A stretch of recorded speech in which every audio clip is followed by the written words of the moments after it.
do. Ladies, if you have any extra layers of clothing you wish to remove, please do as well.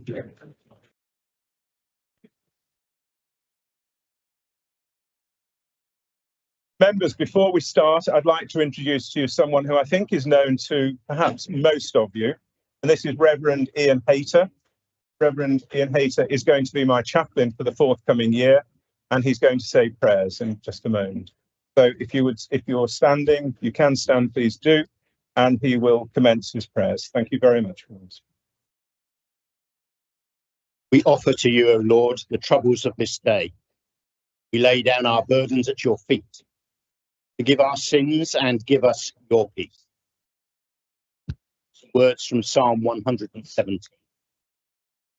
Praise the Lord, all you nations. Extol him, all you. For great is his love towards us. The faithfulness of the Lord endures forever. Let us pray. Loving God, we thank you for this district, for all who work here, live here, and visit here. We thank you for its vibrancy and vitality, for its customs and culture, for its history and future. We pray for the peace and prosperity of this place. We ask that all members of this community will be able to share in that, and none shall be disadvantaged or disenfranchised. Bless all who have been given the privilege and responsibility of serving this community through the district council, both elected and employed. We pray for the help and guidance of your spirit in all the discussions that take place in committee, in cabinet, and in this full meeting here this evening. May all that is said and done be marked by courtesy and integrity, and influenced by the values of justice and righteousness for the good of all citizens. We pray in Jesus' name. Amen. Thank you very much indeed, Reverend Hayter. Thank you. Members, please be seated.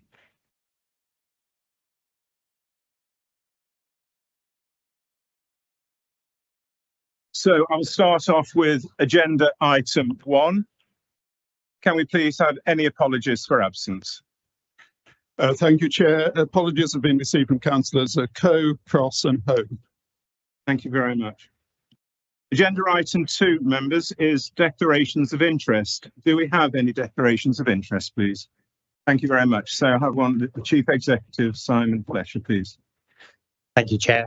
I am a council-appointed member of Darwin Prospects LLP board, and for full transparency, I've also previously provided ad hoc consultancy services to Evolve Estates, strictly outside Lichfield District.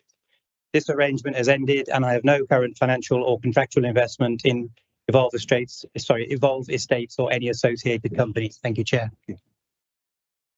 Thank you very much, Chief Executive. The leader, please. Councillor Pullen. Thank you, Chair. Likewise, I'm a council-appointed member of Darwin Prospects LLP. Thank you. And also Councillor Benyon, please. Yeah, I'm declaring interest under the Leaders' Report, item 12, Renters' Rights Act, as a landlord. Thank you very much, Councillor Benyon. And Councillor Stevenson, please. Yes, I'll make the same declaration of interest. That's much appreciated. Thank you very much indeed, Councillor Stevenson. Agenda item 3, members. We move on to the minutes of the last meeting. You all have a copy of those. They've been circulated electronically. Can I take the minutes of the meeting held on the 19th of May, 2026 as a correct record? Councillor Braga, please. Councillor Braga. Yeah, Chair, could I point to minute 10 about the audit committee? It's recorded that Councillor Powell confirmed that he would respond to members. Is that accurate? Because I'm not sure that we've received them. Okay. Could I ask Councillor Powell, please, to respond? Yes, thank you, Chair. Yes, as you're aware, there was a change of chairmanship, and kindly offered to deal with that for me. We have mentioned it to the officers. You should have had a reply. I'll make sure it's checked up. Thank you. Thank you, Councillor Powell. I see we've just had an intruder in the shape of a butterfly, which I've never seen in the council chamber before. Councillor Taylor, please. Councillor Paul Taylor. Thank you, Chair. I was in the process of providing a reply when circumstances changed quite significantly, and I felt any reply was significantly out of date. Thank you very much, Councillor Taylor. Are there any other comments, please? Thank you. Thank you, members. I see no further raised hands. I take the minutes as approved, subject to the amendments made. Can I have your votes on that, please? Thank you. Thank you very much. So we now come on to Chair's announcements. And can I just say that having spoken with the ex-chair, that is Councillor Vernon, who has given me quite a lot of information about what a wonderful year he and his consort Jill had. And I don't think I'll be able to probably compete with him in terms of the number of events that he attended. He did a fantastic job. I'm doing my best, and I'm also very ably assisted by my vice chair, Andrew, who's doing a superb job. Can I just say that you'll see that Fort of Array, I attended that with my consort on the day of the Bower. What a marvellous event that is. And you may not realise this, the Court of Array, Lichfield is the only place now in Britain which has one. And I think we need to make sure that we maintain that tradition. Whatever happens in future, we must certainly perpetuate that. It was instituted under Henry II in, I think, 1187. So it's very, very historic and a fantastic event. It was slightly Python-esque, if I'm honest with you. I'd never been before. There were elements of Monty Python about it, but that was something which was certainly a positive. The other thing I'd like to say is that we also attended the Lichfield Cathedral School Speech Day on Saturday, the 27th of June. And members, what an amazing institution that cathedral school is. 550 pupils, the number of subjects taught and the quality of the teaching and the calibre of the students there is absolutely amazing. I am in awe of that school, and the number of pupils who are achieving very, very high grades, I think, is to be commended.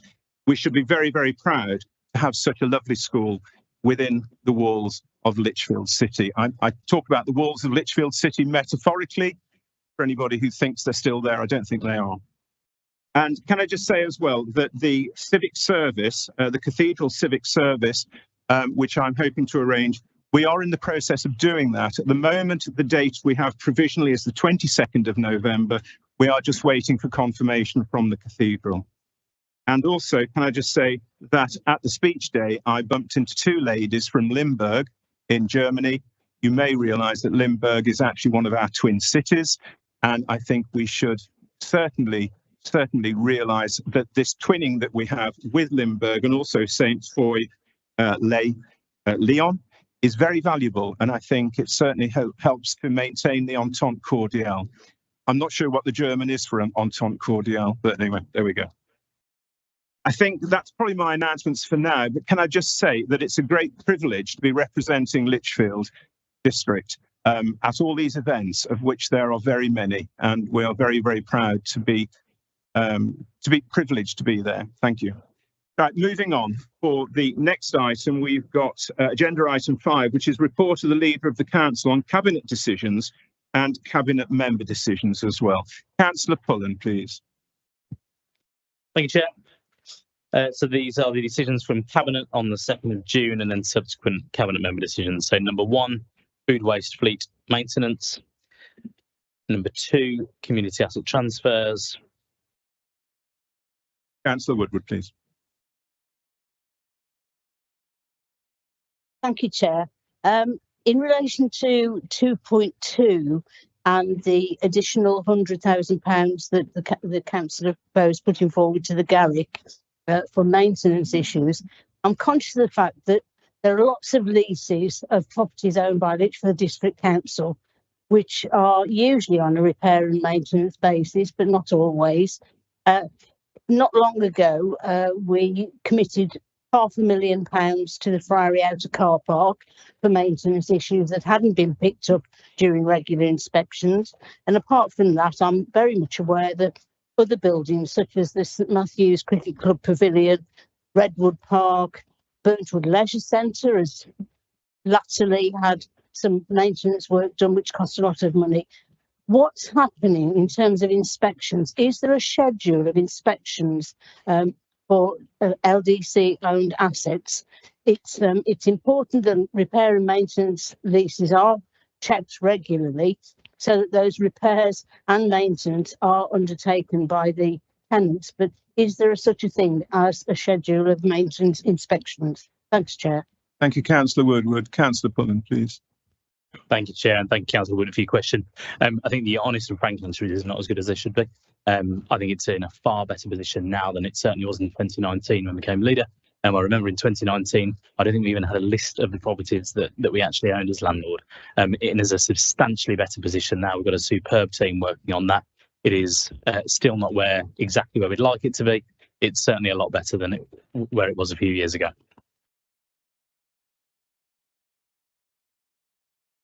On to Cabinet Member decisions then, Chair. Number 3, amendment to the Joint Waste Constitution. Number 4, the Friary School Sports Facilities Section 106 update. And number 5, Renters' Rights Act 2025. Thank you, Chair.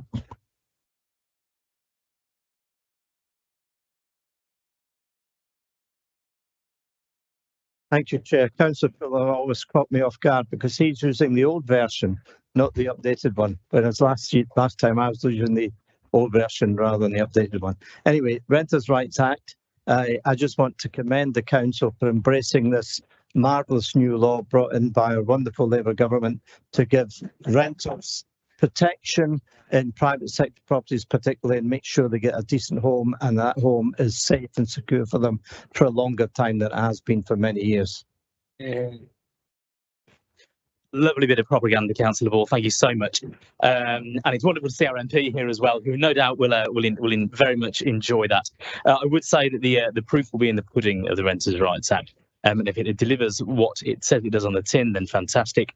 I think there are many of us watching that with caution, because I think that actually it will struggle to deliver what the government have intended, like many of their other manifesto commitments. Thank you, Councillor Ball. Thank you very much, Councillor Pullen. Does anyone have any questions? I think they've all been asked, haven't they? Thank you. Agenda item 6, minutes of the Overview and Scrutiny Committee. Yes, Councillor Ball. Chair, we were given an updated version of Leader's Report, which contains considerably more than Councillor Pullen has dealt with. So perhaps he'd like to deal with that now. Councillor Pullen, over to you, please. Thank you. This serves me right for. I know you refer to it as propaganda. Looking on this pack. Councillor Pullen, you referred to it as propaganda. The word that came to mind was hyperbole. Hyperbole. There we go. Well, yeah, you couldn't possibly comment, could you?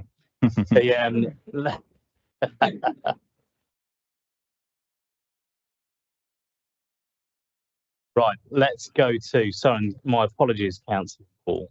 So we've done the food waste fleet maintenance. We've done community asset transfers. We have done the we haven't done year-end performance and delivery report 25-26. No, then we move on to the scheme of delegation, new local plan. Yes, Councillor Bragger, please. Right, thank you. I was disappointed to see that in the decisions of recommendations of Cabinet, there wasn't anything explicit about the advisory group.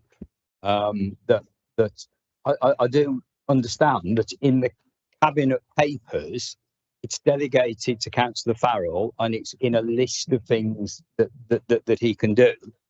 But actually, I think it's more important than that. I would have liked to have seen it listed here. Could I ask, when is that group likely to be set up? I'm going to defer to Councillor Farrell to answer the specifics about that, although I would say that I think it's really important that the responsibilities are delegated to specific individuals rather than groups, to make sure there's some level of accountability there. Alex, Councillor Farrell, do you want to answer in terms of the timeline? Yeah, thank you, Chair. Thank you for that. I think it's really important that we note that this advisory group, made up with 2 Conservative members, 1 Labour and 1 Lib Dem, will basically be tasked with putting together the next stage in the local plan as we approach our new settlement way forward. In terms of when it's going to be set up, it's going to be very imminent. Having a meeting with officers tomorrow, and then we'll be contacting group leaders to get their nominations. So it'll be within the next week or so, I'd say. Thank you. Thank you. Councillor Ball, please. Yeah, another question on local plan. We discussed it at length at the last Overview and Scrutiny Committee, and we're disappointed, to say the least, about this third attempt to start a local plan. So we were assured that this would be on track this time. So I'd like to know what kind of timescale and timeline we've got for it. It's been some weeks since the Overview and Scrutiny Committee, so I'd like to know tonight, if possible, and certainly within the next few days, what our timescale is for delivering that and the key points so we can monitor it properly, because it clearly wasn't before. Thank you. Thank you very much, Councillor Ball. Councillor Pullen, please. Thank you, Councillor Ball. The full timetable was published or went to Cabinet last night. It is in the Cabinet documents from last night. I think submission is just beyond the lifetime of this council. But I think crucially, it is in for examination whilst this council still exists as an entity. And I think that's the critical point. I think I would say at this point, prior to 2024, Lichfield District Council had a 9-year housing supply that was ripped from underneath our feet and taken down to a 3.5-year land supply, which was a substantial difference. And of course, that does make a difference because the requirements of a 5-year land supply is critical in terms of speculative developments. We've always said we favour a new settlement approach where infrastructure comes first. That is what we've always been working to, but clearly a trebling of the housing number by the Labour government has made that incredibly difficult for us to deliver. I do think that has clearly contributed towards the timeline. So whilst I fully understand there's frustration all around about it, I think the aspirations of this government, whether you agree with them or not, have absolutely contributed to that. Thank you very much, Councillor Pullen. Councillor Ray next, please. Yes, thank you. I'd like to also ask something about the local plan and the Overview and Scrutiny Committee. I was going to mention it a bit later, but I guess maybe for the leader or Councillor Farrell. One of the recommendations for us pleased to see was confirmed, something I brought up in the meeting, was that the infrastructure development plan will be put in place and will be concluded by the vesting date, by the time we go into our new unitary authority. Really important that we there have certainty about the infrastructure that's needed for this district as we go into that new council. There's another item which Councillor Ashton's going to bring later about something which this council decided upon in the past and was never delivered. But I just want an assurance that that infrastructure delivery plan will be given its full focus and it will be delivered and finalised by the time we get to the vesting date and go into our new council. Thank you. Thank you, Councillor. Thank you. Yeah, thank you, Chair. Yeah, as was discussed at the scrutiny meeting, the Councillor Ray was at, that assurance can be delivered. We'll be doing the important work that's needed before vesting day. I think it's really important at this point to clarify the reason we are going to this longer timeline. The local plan is so we can get it right. It's important that we deliver the right housing and the right spatial strategy for our residents, and that is including infrastructure is a massive part of it, not just the roads, but also the schools, the doctors, the dentists, all the things we require as residents, as opposed to just building on our communities. And if we carried on down the old timeline, we wouldn't be able to achieve what our residents need. So I can give you that reassurance, and the reason we're going on this local plan process is to ensure we deliver the right things for our residents. Thank you, Chair. Thank you very much, Councillor Farrell. Councillor Paul Taylor, please, you wish to speak. Yes, thank you, Chair. The leader suggests that the increase in housing requirements was dropped on councils without warning, whereas the Labour government made absolutely clear their intention to address the desperate need for increase in housing provision, both in their manifesto in the lead up to an election and in many communications subsequent to their elections. So if it came as a surprise to the council, then that was a failure to anticipate what was a clear government policy. Thank you, Councillor Taylor. Do you wish to respond to that, Councillor Paul? If I could, Chair. I entirely take Councillor Taylor's point. Clearly, it was in a manifesto, the Labour Party. What was not in the Labour Party manifesto was how those housing allocations would be made. I think most sensible, rational people would believe that those houses were going to be delivered on brownfield sites within major urban conurbations. What has actually happened is that rural districts like Lichfield have had their housing number increased, trebled. Places like Birmingham City Council have actually had their housing numbers reduced, whereas we know that places like Birmingham, for instance, have got far more brownfield sites than Lichfield do. So whilst I fully accept it was in the Labour manifesto, how that was actually going to land on rural district councils could absolutely not have been anticipated, because it is entirely unreasonable. Thank you, Councillor Pullen. Councillor Norman, please. Thank you, Chair. I just quote from the inspector's report back to this council before Councillor Farrell's time, I think, in August 2022, just to show the competence of local plans on this district council in the past. One of them was to ensure that this is what he's asking, or they're asking actually, of this council, to ensure that the examination reflects an up-to-date picture. We require a calculation and methodology that rebases the figure to the period 2022-2032 and uses the most up-to-date affordable data. In relation to stage 5 set out in the site selection paper, it is unclear to us how the 254 sites from the strategic housing land availability assessment that were screened in were then reduced to the 7 sites that make up the 4 strategic allocation. I don't want to do all the bits, but I'll just one more bit here. However, this is on the housing section. However, there is an absence of evidence to confirm whether at least 10% of the housing requirement would be accommodated on sites no larger than 1 hectare, in line with paragraph 69A of the framework. There were also changes to the MPPF, of course, at that time, which also slowed local plans down for district councils. But I'm also aware that in 2014 and 2023, and probably next year as well, nothing has been done on the settlements that are needed to stop this, what is called urban sprawl. It's not always urban sprawl, but the idea of village settlements has been actually on the back burner for a number of years now. Thank you very much, Councillor Norman. So, any other questions? Does that complete your report, Councillor Pullen? I hope so, yes. Thank you, Chair. That's okay. Thank you very much. Members, we now move on then to agenda item 6, which is the minutes of the Overview and Scrutiny Committee. If I may call upon Councillor Norman, please. Thank you, Chair, and thank you for your brief attendance at scrutiny and in that particular role, but you've moved on now since then, but I appreciated your input when you were on scrutiny. Now, that's just to get you on my side, Anish. Thank you, Chair. I move that the proceedings of the meeting held on the 16th of June 2026 be received. And do we have a seconder, please? Yes, Chair, second meeting. Thank you very much. Thank you. And Councillor Norman, do you want to take the minutes by item number, please, as is the custom? Okay.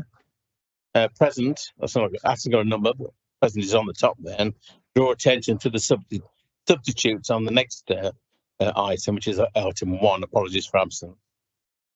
Declaration of interest, number 2. Number 3, minutes of the previous meeting. Number 4, health matters. Number 5, call-in local plan updates. And, well, there's a whole load there about... Oh, right. Councillor Braga, please. Thank you, Councillor Norman. Councillor Braga. Thank you, Chair. If I could ask Councillor Norman, unfortunately, I wasn't able to make that meeting, but did manage to appoint a substitute. I do notice from the papers that of the key dates, that the consultation of the plan before it's submitted starts on the 31st of March 2028, which is just before this council is going to be abolished.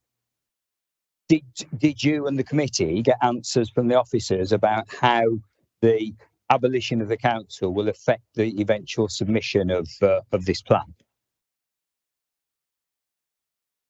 Well, that was responded to by officers, I think by the cabinet member, to be fair, and my own research in any case, which is that the local plan will carry on in some form, because it's not the it won't be the main issue for local government, new local government to consider, having looked at local government reviews elsewhere. So with every confidence that on my birthday in 2028, it'll be sorted and carried on by the new unitary authority. Hope that helps. Thank you, Councillor Norman. Councillor Paul Taylor, please. Thank you, Chair. During the meeting, there were specific undertakings by officers about the delivery of a new IDP.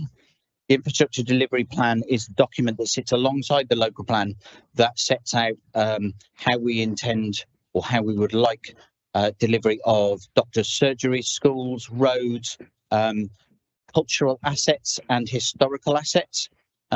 So it is important that that is in place. The officers undertook to commission that in early 2027 and have that finished within 6 to 9 months. So by October 2027, i.e. well before the date of potential vestment to a unitary authority. Can I ask whether if that can be specifically recorded in the minutes, because I think that is an important date for many of those services that fall within that remit. Thank you. Thank you, Councillor Taylor. I'm sure that request will be agreed to. Councillor Norman, please. I think it's implicit in here, but I'll certainly ask at the next scrutiny committee to include that. There's no problem with that at all. They were given reassurance by the cabinet member on a number of occasions that the IDP will be done by. That was pressed certainly by Councillor Ray and by Councillor Taylor on this issue. The good news is I've just bought a new paper diary for 2027, a little bit later than normal, and it'll be in there. So I'll be certainly following it up and making sure that it happens, because we know if we don't keep an eye on the cabinet, we know what happens, don't we? Thank you, Councillor Norman. 06 is the work programme was the last item. If nobody's got anything. Thank you very much. If there are no more questions, then can we take the minutes as received? Thank you. Moving on briskly then to agenda item 7, minutes of the planning committee. And I'm not trying to hurry the meeting along so that we can watch the football, I promise you, but we have a very busy agenda, so I'm trying to keep things moving fairly quickly. Agenda item 7, please, minutes of the planning committee. Can I please call upon Councillor Chetland? Thank you, Chair. I move that the minutes and proceedings of the planning committee held on the 11th of May 2020 are approved and adopted. Thank you very much. Do we have a seconder, please? Thank you very much. Councillor Ashton seconding. Thank you very much. So we will take the minutes by page number. So the planning committee.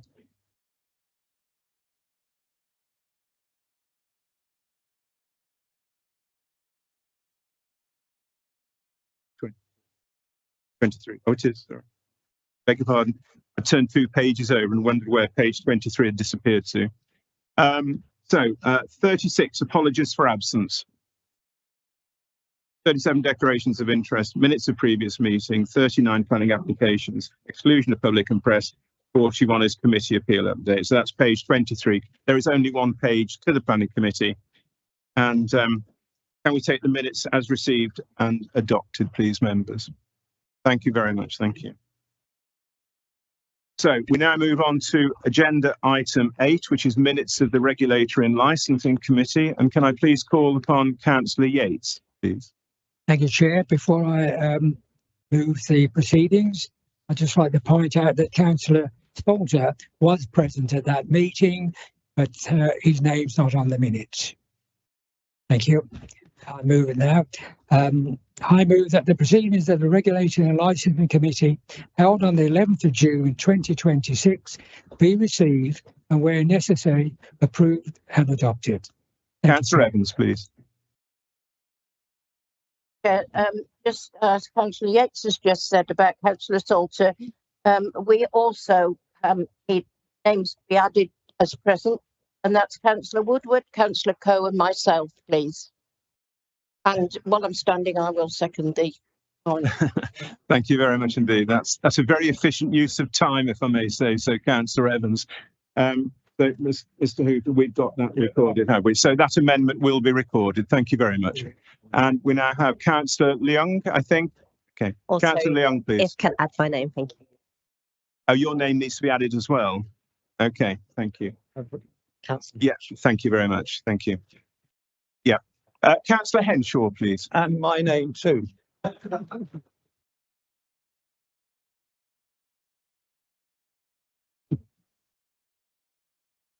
Okay, I think we have all those names. That document will be amended. Councillor Cox, please. I don't want to sound pedantic, but who's checking these? Because it's extremely important that they are public documents, and to go through it after the event, personally, I think it's quite inadequate. Thank you, Councillor Cox. Councillor Woodward, please.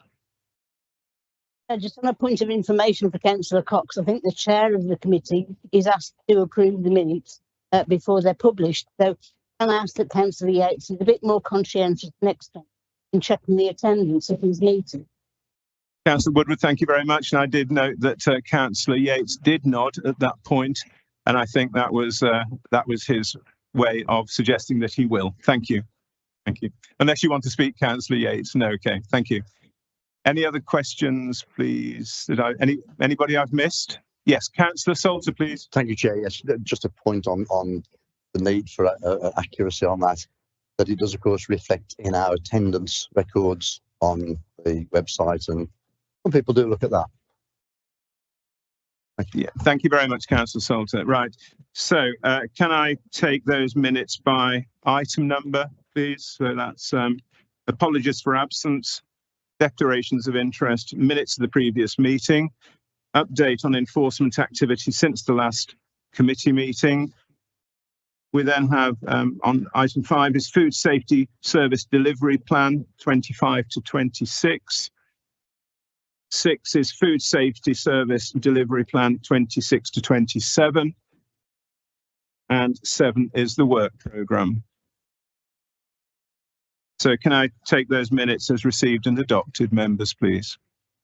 Thank you. Thank you. We will now move on to agenda item 9, which is the membership of cabinet committees and panels, including allocation of seats and appointments by political groups. Can I please call upon the Leader of the Council, Councillor Pullen? Thank you. Thank you, Chair. That's as constituted in the papers that have already been circulated. I'm so moved. Do we have a seconder, please? Thank you, Chair. I second. Thank you, Councillor Smith. Can we have all those in favour, please? Yes. Councillor Anketel, yes.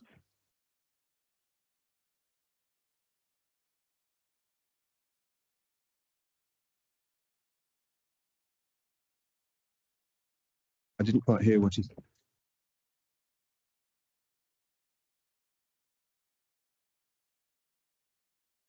Councillor Anketel, could you just say that again, please? Sorry, I missed it, and Mr. Hooper didn't quite catch it either.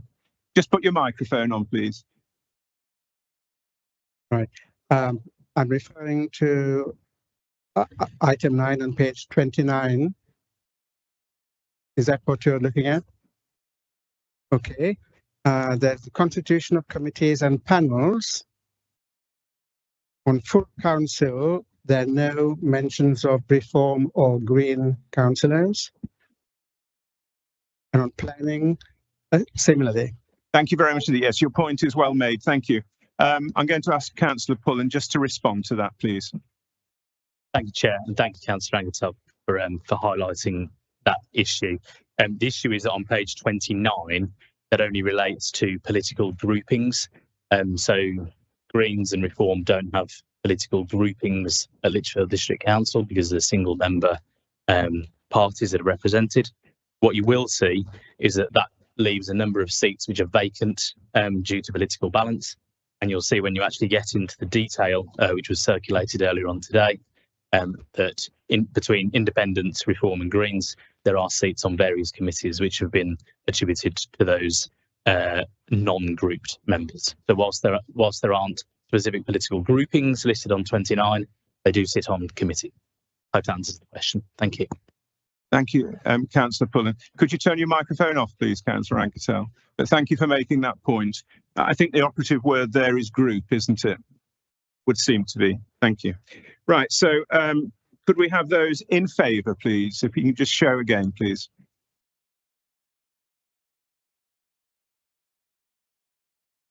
Yeah, that's carried. Isn't it? That's carried. Thank you very much. Thank you. Do we have any against?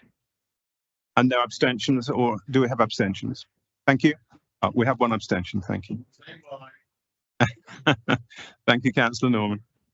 Okay, so we now move on then. Having completed agenda item 9, we now go on to agenda item 10, which seems to be a fairly logical move to make. And this is the amendment to member allowance scheme, the LGPS. And upon this, I think we are going to hear from Councillor Pullen once more. Thank you, Councillor Pullen. Thank you, Chair. It brings me no joy to bring this paper whatsoever, quite frankly. I joined the council in 2013, shortly after our dear friend Eric Pickles had abolished councillors' access to the pension scheme, and I seem to be leaving about the same time that we've allowed to join the pension scheme. So I've got just the right sort of 13 years where we're unable to contribute to a pension. However, for everyone else, I'm sure this is great news. The government have decided to allow councillors to contribute to the local government pension scheme. So off the back of that national legislation, we are making a recommendation that we amend the members' allowance scheme to provide for councillor access to the local government pension scheme on an opt-in basis, and that is set out at Appendix A. Thank you, Chair. Thank you, Councillor Pullen. Councillor Ennis, please. Thank you. Oh, thank you very much, Chair. As many people, especially ourselves as councillors, know, we're not employees of the council. And many people who do work, they give up a lot to serve on this council. They give up the opportunity of working extra hours, they give up the opportunity for promotions, and they do that so they can serve their community. So this is an absolutely brilliant scheme, and I'm absolutely chuffed that Doug has supported this new Labour policy to restore something that probably shouldn't have been took away in 2014. So I wholly support it, and thank you. Thank you, Councillor Darren Ennis. And Councillor Norman, please. Well, I started in 1983 as a councillor, and it was possible for me to join the pension scheme when I was a county councillor in 1999 to wherever it was when I wasn't the county councillor. I think with the unitary authorities in particular, there are big jobs that some councillors are doing there, Cabinet obviously and others, that this ought to be part of it. I know early on in my career, I was in those days there wasn't there wasn't the internet actually, but we used to have pages, and I used to know where the phone boxes were near Atherstone, but actually looks as if they were in Leicester, and that way I could ring back the boss and say, "I'm returning your call. Bring me back on this telephone number." And I thought, right, he's doing okay. He's in Leicester where he should be, just to avoid these meetings that you attend at daytime, which they don't tell you about when you become a councillor. They don't tell you about the daytime meetings that you have, even on the Shire district. So I do know that there's a lot of work, and you do sacrifice your career sometimes. I've had a career, so it doesn't apply to me, but others can sacrifice their career, get looked over for promotion and that. And so this is just a way of think is right for the compensation to be for those people and not put people off being candidates, I think. Thank you, Councillor Norman. I think it was remiss of me. I don't think I got this seconded, did I, Councillor Pullen? So I'm going to ask. Yeah, I'm happy to second it. Oh, all right. OK. Thank you very much indeed, Councillor Darren Ennis. Thank you. Thank you. OK. Any other points you wish to make, please, on this subject? No? OK. Thank you. Can I have all of those then in favour of this proposal? Thank you very much. That looks as though it's carried. Do we have any against? And any abstentions? One abstention. Thank you very much. That's Councillor Stevenson. And knows why. We now move on to agenda item 11, amendments to the Constitution. Can I once again call upon Councillor Pullen, who's being kept very busy this evening, to speak on this item. Thank you, Councillor Pullen. Thank you, Chair. Bit of housekeeping here, just tidying up our constitution based on some changes that have happened elsewhere, one of which is at the Joint Waste Committee, and one is just around the electoral registration officer and their deputy electoral registration officer. So 2 recommendations in front of you with the detail at section 3 on the background. I'll so move. Thank you, Councillor Pullen. Could I ask, is anyone prepared to second that, please? I shall second it, Chair. Thank you. Councillor Smith, thank you very much indeed. Thank you. Any other points? Councillor Bragger, please.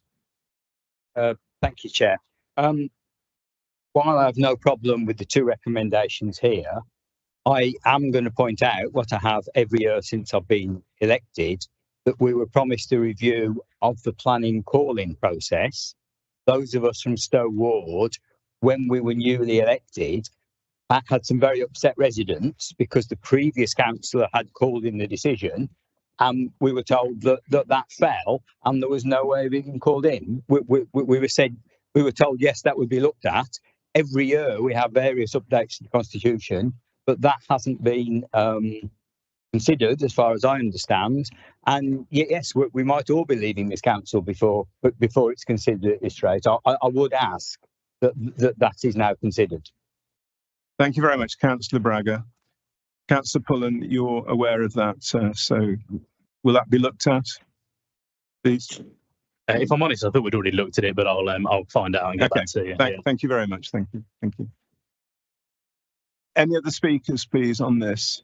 No. Okay. Can we put that to the vote then, please? Those in favour? Again, that's okay. Any against, please? And any abstentions? Thank you very much. That's carried. Thank you. So we now move on to agenda item 12, appointment of independent person. And once again, can I please call upon Councillor Pullen to speak on this item? Thank you, Councillor Pullen. Thank you, Chair. For context, the council is required to appoint an independent person to assist with code of conduct complaints.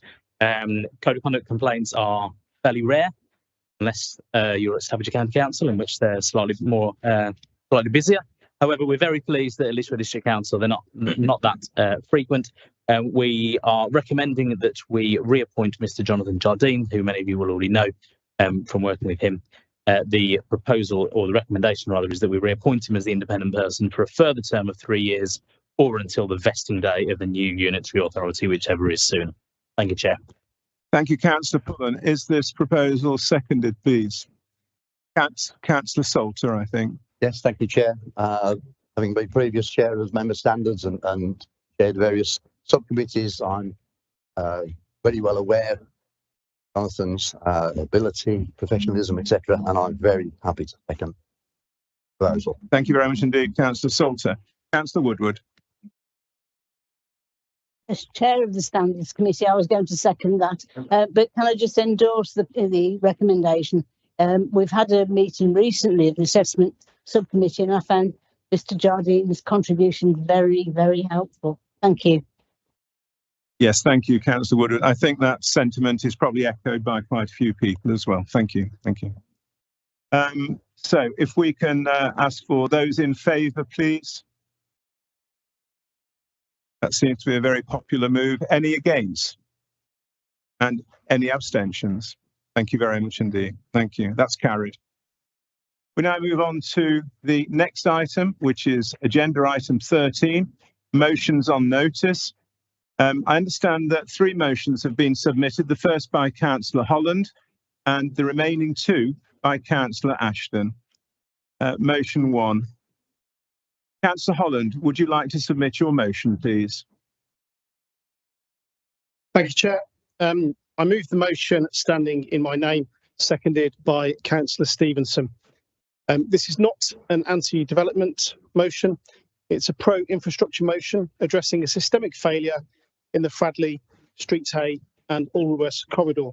Down the A38, we have seen a ridiculous number of planning applications, unprecedented.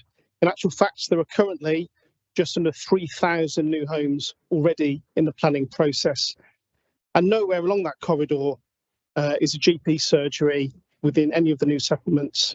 The nearest facility in Alderwest is already at absolute capacity with over 2,220 patients per GP, which is well above the England average. And that building itself is just ridiculously overcrowded. It's frankly bonkers. And there's more planning applications to come. So I'll keep it nice and short because we have a big agenda. So we're calling on the ICB to do 2 simple things: to conduct an urgent primary care needs assessment for our corridor and to publish a commissioning response that either provides a pathway to a local surgery or explains in writing how they will meet the needs of the rapidly growing population. Thank you. Thank you, Councillor Holland. Is the motion seconded, please? Councillor Stevenson. Thanks very much, Mr. Chair, and thanks to my friend and colleague, Councillor Holland, for proposing this motion. I don't intend to take much of Council's time. I know you're very busy, but I represent a ward that has seen enormous amounts of development. It is absolutely relentless, and some of that development has been good, and of course a lot of people have come in to the area, but a constant theme that I get from my residents is the difficulty of obtaining healthcare. And actually I had some experience of this myself yesterday morning. I needed to go to the doctors for a blood test, just a routine one. There's not going to be a by-election. I know some of you might be hoping for that.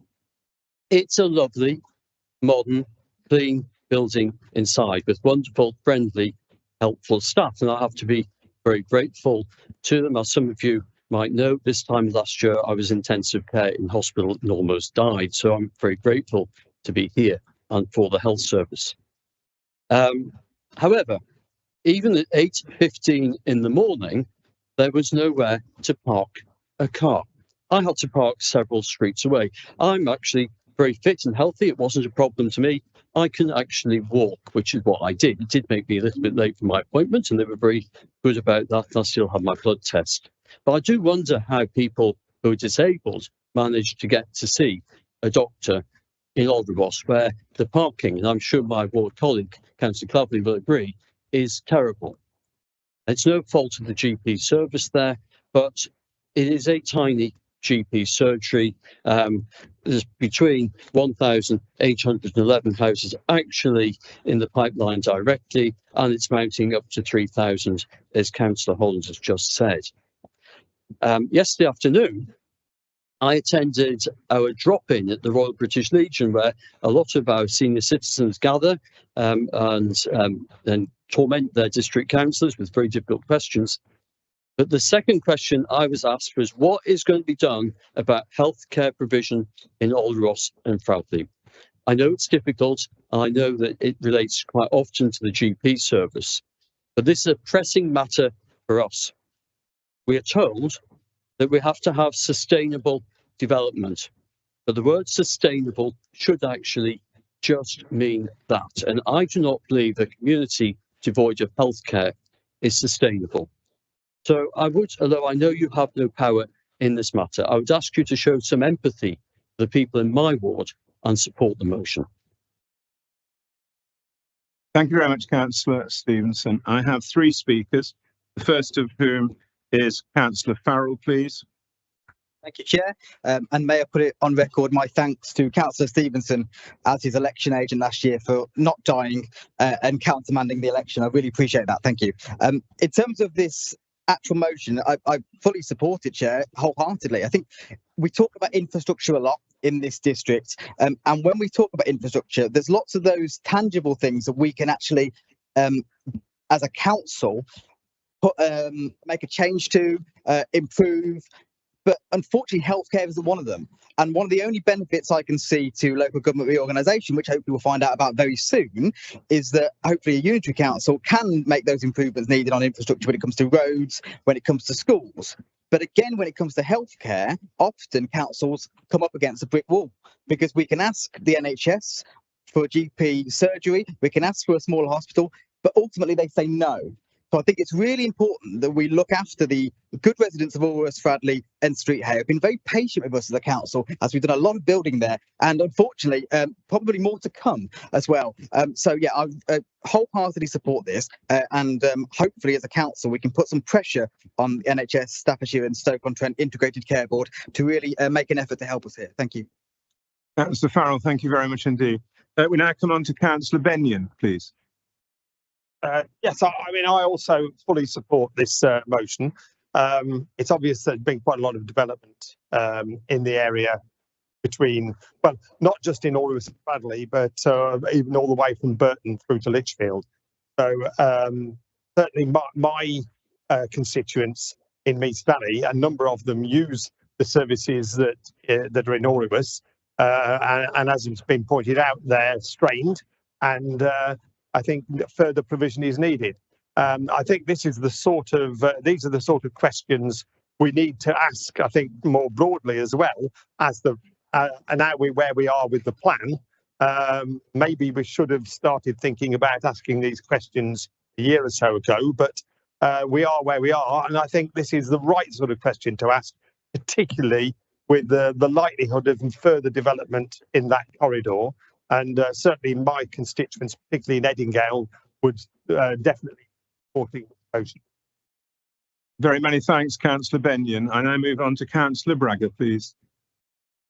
Thank you, Chair. I welcome Councillor Holland's motion. It does show that following 14 years of house building failure by the last government, we're now making some progress providing homes for families and other people. The infrastructure point is well made, but not only the A38 corridor, Burntwood and Lichfield are in great need of health and other infrastructure. My colleagues from Burntwood have been campaigning for more than 20 years for the replacement health centre. Could this difficulty of the NHS have anything to do with the 14 years they were starved of cash?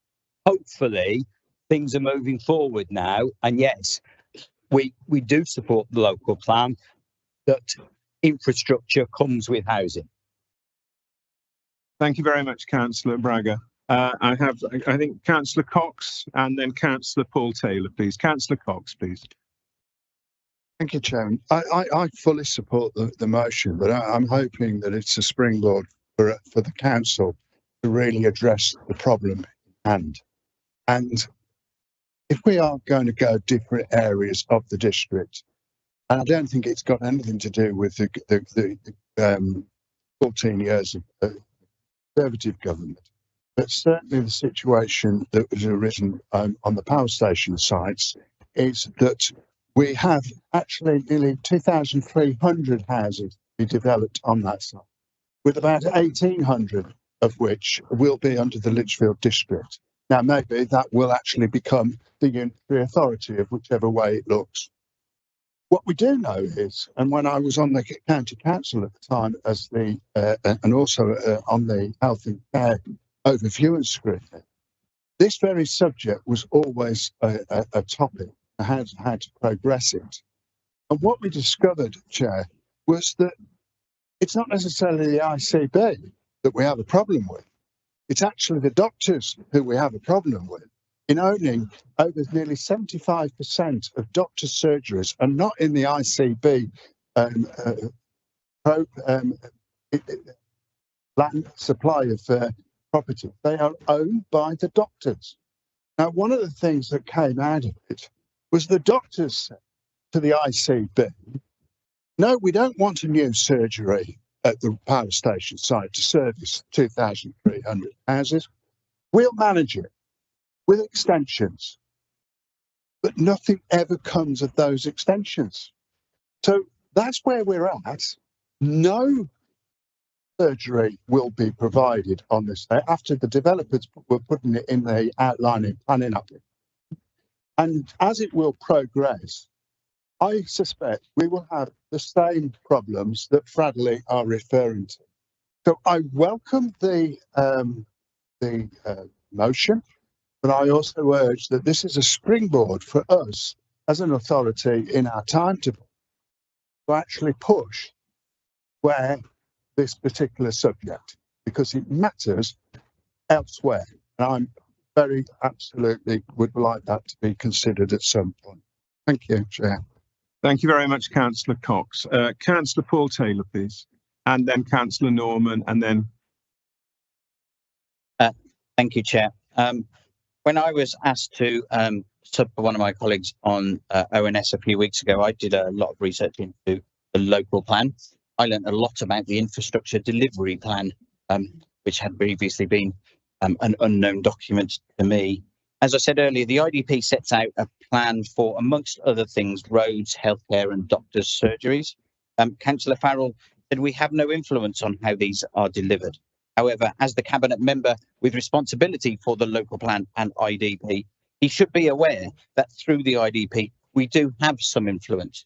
I wonder if Councillor Holland or Councillor Farrell know how long it's been since we updated our IDP and who's been in control of the council since then. It is also, I believe, a fact that the Tory cabinet has previously refused SIL bids for doctors' surgeries. Councillor Cox was on that panel, I think. Thank you. Thank you very much, Councillor Taylor. We could now move on, please, to Councillor Norman, and then it's Councillor Sylvester Hall to go. Thank you. Well, my intervention, Chair, is just to say that we have a health scrutiny task group, which the Chair may well be willing to take this on and ask that question. You can't raise it at the health and care overview scrutiny at the CAD. It has to be a wider thing, and Councillor Richard Cox, above all, knows that. We couldn't raise Burntwood Health Centre there. It has to be affecting various other districts and so on. So you can certainly raise it, because you've got the resolution here. It doesn't exactly say what happens next, but certainly, no doubt this council will contact ICB, the health scrutiny task group, if that's okay with the chair, and the members will actually also pursue it further and perhaps get the ICB along to answer questions. So, thank you. Thank you very much, Councillor Norman. Moving on then to Councillor Sylvester Hall, please. Yeah, thank you very much, Chair. I'd just like to bring it back to the motion as well, obviously, which I absolutely fully support. I think it's quite a sad indictment in some respects that we need such a motion to be able to bring attention to such difficulties that residents have got accessing these services. You mentioned about Burntwood, that's been a conversation that's been on for a huge amount of time. Even with the SIL allocation that's been committed by this council, we still wait. And in the process of waiting for that, we are still considering planning applications in their isolation. So potentially over in Burntwood, we've got well in excess of another 1,000 houses. And even when we've got a financial commitment for a health centre, we still cannot actually see that materialising. So whilst I fully support it, I think the attention that we need to bring to the entire district is one that we need to take advantage of as well. Thank you very much, Councillor Sylvester Hall. Any other speakers, please? Okay, so if we can perhaps go to the vote then. Those in favour of the motion, please. You've heard all the arguments in favour of it, etc. Those in favour, please show. Thank you. Those against? And any abstentions, please. So that is carried. That's carried. Thank you very much. So that motion there by Councillor Holland. Thank you, Councillor Holland, for that. We now move on to the first of the two motions submitted by Councillor Ashton. Councillor Ashton, the floor is yours. Thank you. Thank you, Chair. As you can see in the written motion before you, there is a report that was commissioned by the Council from Cabinet, and it was supposed to be produced by June of this year. We're now halfway through July, and this report is yet to be delivered. The original motion asked for a much shorter deadline for delivery, and it was actually an opposition member, Councillor Braga, who proposed the amendment to allow more time for the report to be completed. Such a failure of Cabinet to comply with the wishes of Council is unacceptable. I've used the terms disappointment and regret in the written motion. I could have used others. Given the subject of the report, which is concerned with renewable green energy, a key part of the Council's 2050 strategy, this is particularly concerning. But this is neither the time nor place to be debating the subject of the report. This motion is concerned with the fundamental mechanics of democracy and local government. Should this motion fail to be passed by Council for some reason, this would, in my opinion, no way remove the obligation laid upon Cabinet by last year's vote. Thank you. Thank you, Councillor Ashton. Is this motion seconded, please? And if so, thank you, Councillor Braga. Yes, I second this and would reserve my right to speak until we've heard the other contributions. Thank you. Thank you very much, Councillor Braga. Any comments? Yes, Councillor Reid, please, and then it's Councillor Trent. Yes, thank you. I just want to carry on the themes that Councillor Ashton has talked about. We just need to think about this. This council voted for this report and this work to be done. It wasn't a tight deadline. The deadline was a year. And it is, to use Councillor Ashton's word, disappointing, but it's more than disappointing. And it's just not right that this decision has been ignored.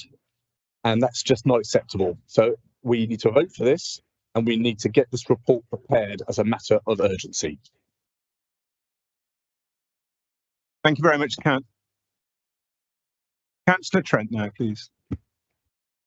Thank you, Chair.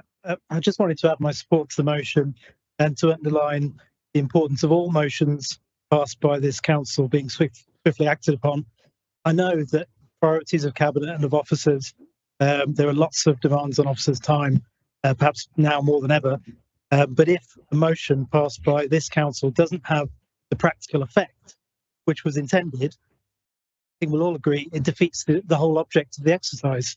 And without lapsing into hyperbole, I think it does undermine local democracy, because this should never just become a performance space. This is a decision-making chamber, and councillors expect and require that motions passed have practical effect. Yeah, yes, a valid point. Thank you very much, Councillor Trent. Any other speakers, please? Oh, right, we have several. Right, Councillor Pullen, you wish to speak? Then Councillor Taylor. Thank you. If I can just say, so we're going to be in a slightly odd position this evening, Councillor Ashton, where we'll be supporting this motion. We understand clearly. I think to your point, Councillor Trent, it does defeat things where this council has made a decision and that it should be enacted. We'll be supporting that and have sped work up, so we will see the report shortly after this meeting. No doubt it will be circulated among members, but entirely agree. When the council makes a decision, it should be enacted upon. Thank you, Councillor Pullen. Councillor Taylor, then Councillor Hughes, please. Thank you, Chair. Yeah, I'll remind the leader that I asked halfway through this process for an update on how it was going, and specifically whether he felt it would be delivered on time. And he gave me his assurances over 6 months ago that it would. To echo what Councillor Trent said, what are the consequences of a failure to enact a motion? If there is no censure, then does a motion have any value at all? And worthy motions like that proposed earlier have no meaning. Thank you. Thank you, Councillor Taylor. Councillor Hughes, please. Thank you very much, Chair. I obviously agree with the democratic and procedural aspects of the motion. I also want to remind us of the importance of it and the potential this council's car parks and buildings have for making, as they hoped, Lichfield to be the greenest district in the country by 2050. The panels on the new leisure centre are working very well, but they were produced not by the council itself, but by a local community group who you can invest in if you like. But the actual council was very reluctant to make that a fully compliant ecological environmental building. Thank you, Councillor Hughes. Councillor Darren Ennis, please. Thank you. Thank you very much. Yeah, I'm massively supportive of this. I was supportive of it last year, and I'm glad that people are raising the procedural issues here. There's going to be a question from this point onward that's going to be asked a lot, and that question is going to be why. This was asked a year ago. Why wasn't it enacted? It's okay saying that you will get the answers after it, but it was given a deadline. There was no answer. There was no follow-up on it. There's going to be lots of questions about why. This is going to be the theme, I think, moving forward. But I'd like to know why. Why has it took longer than we as a council agreed? It is not simple enough and good enough to stand there and go, well, we will do it. It should have been done. So why? Thank you very much, Councillor Darren Ennis. Did you wish to come back on that at all, Councillor Pullen? No. Okay, thank you. Do we have any other speakers, please, on that motion? Oh, we do. Councillor Sylvester Hall, please. Yeah, it's on one of the points that we've just made about the installation of the solar panels over at the leisure centre. I would say that that's proved to be a highly effective partnership, actually, with regards to the installation and the benefit that that's also going to be delivering in terms of community support as well. And very much I would endorse, and hopefully the council has already promoted any other support that might want to go into that through our local community especially. Can I also draw members' attention to one of the comments that I made at the time, and I am absolutely supporting obviously what we've said tonight, and Councillor Pullen has mentioned that there will be information that's circulated in the very near future. Work had already been started as part of the carbon data dashboard. And if people haven't seen that, there is a huge amount of effort that goes into identifying all of the sites that we have as assets within the district council. And some of these were very news to me at the time. All of that information is collated in quite a manual process, which is then digitised to put onto the system and is then reported interactively. One of the questions that I had when I met with my new shadow cabinet member was about the frequency and the updating of that information. It is still aimed, and it is still a name that's been worked towards making that more of an automated process.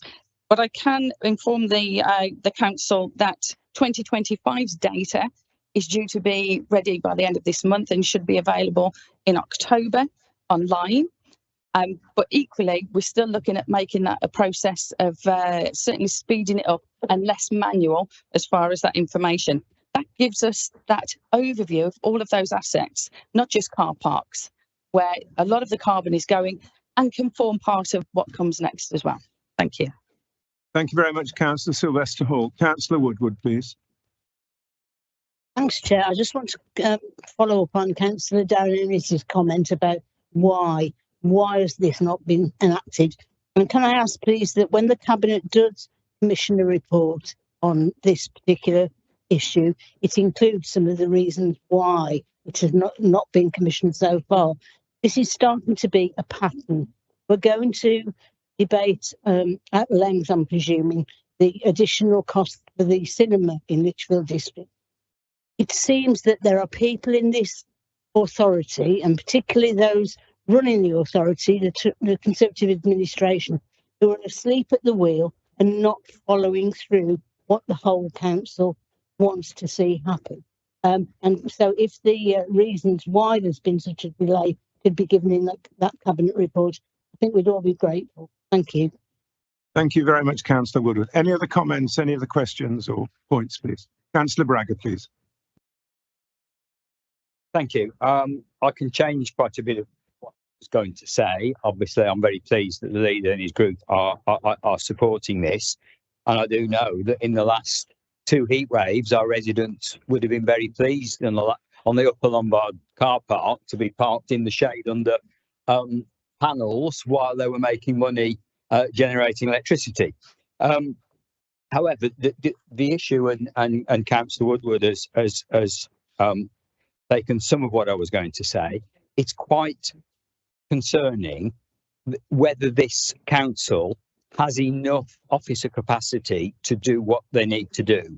This was commissioned and we're still waiting. There were questions about the local plan. We're going to go on and talk about the cinema later on. It does seem that there is something of a pattern and a failure. And I think it would be very poor if the residents took the impression from this that the cabinet were more important than council. Council delegates to cabinet, but actually it should be council's decisions that are implemented. Thank you. Thank you very much, Councillor Braga. Any other speakers, please? Okay. So we've had the debate. Could I please take this to a vote? So those willing to vote in favour of Councillor Ashton's motion, those in favour, please show. Thank you. Those against? And any abstention? Thank you. That's carried. Thank you very much. Councillor Ashton, you have the luxury of having 2 motions here this evening, so we're halfway there. We're halfway there. If you'd like to bring your second motion to the members, please. Thank you. Right, there's quite a lot to say about this, but I'll try to be brief and concentrate on just 2 points.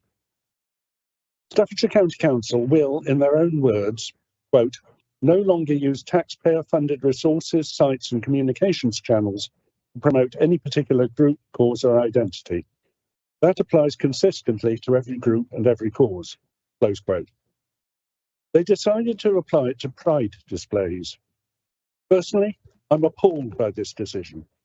I thought we'd outgrown this kind of prejudice as a society years ago. And it goes on.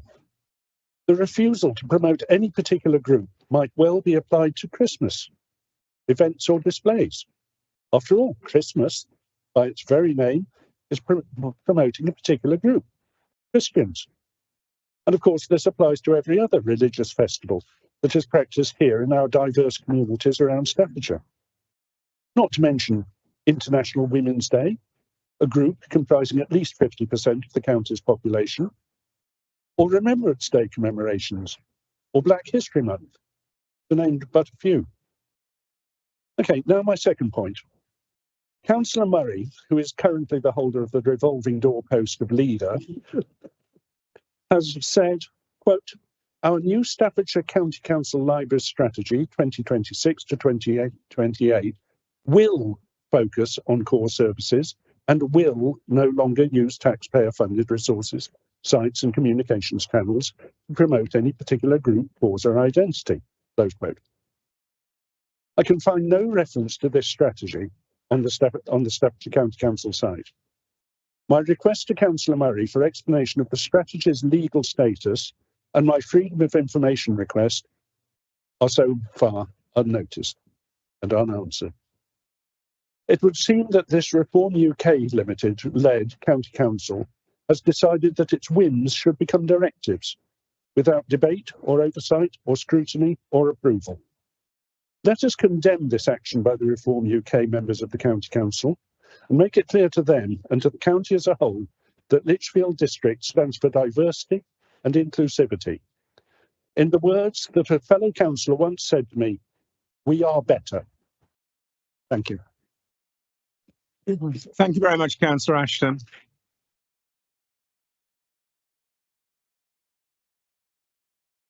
May I ask, is this proposal seconded? Councillor Cox, please.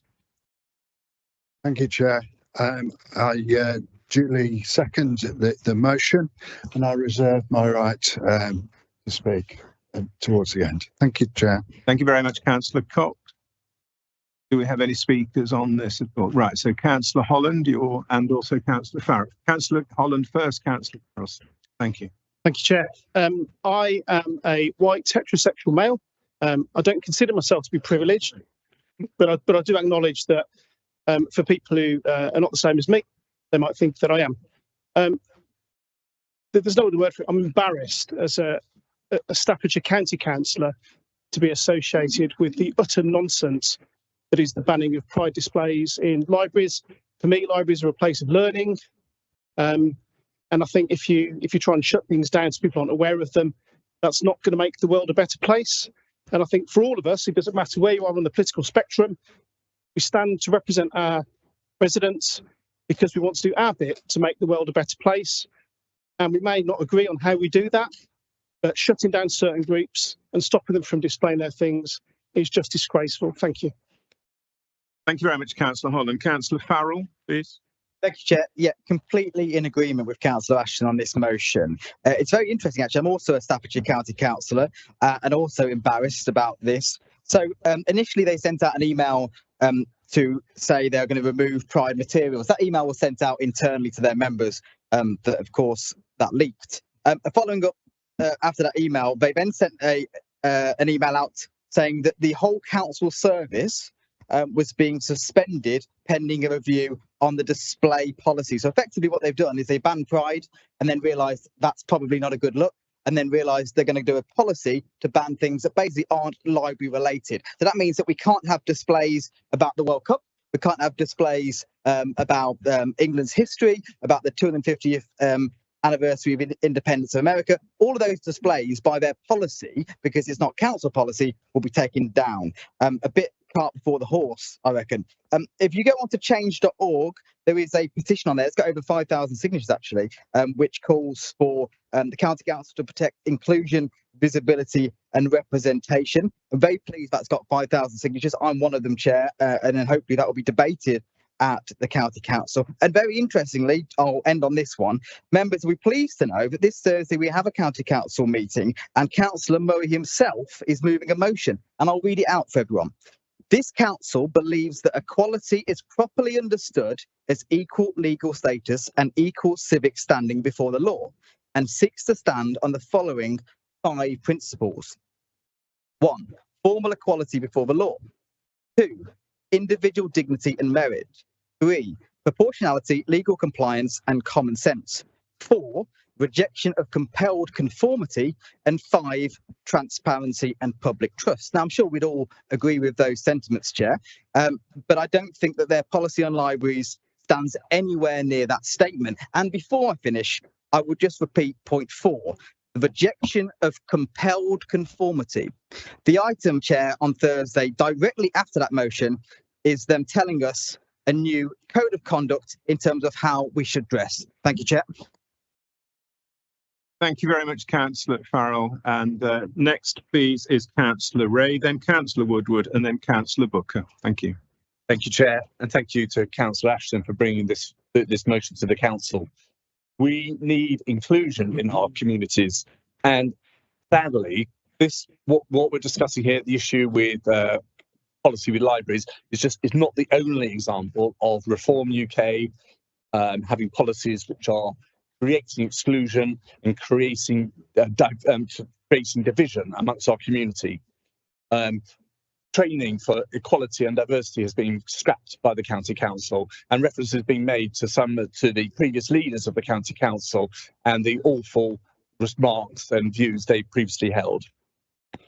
So reforms politics are divisive, they split our community, and I just want to take the opportunity to reach out from here to our community, to our residents, to say we have to stand up for this sort of politics. And next year here in Lichfield, we have elections. We need to stop this type of politics in our country, in our county, and we do not want this sort of type of politics here in our district. So I urge this council to support this motion. Thank you. Thank you very much, Councillor Ray. Councillor Woodward, please. Thanks, Chair. The idea of banning the Pride display is just intellectually incoherent. The Equality Act 2010 will trump anything that the County Council decides to do. And the Equality Act defines certain protected characteristics, which include sexuality and so on.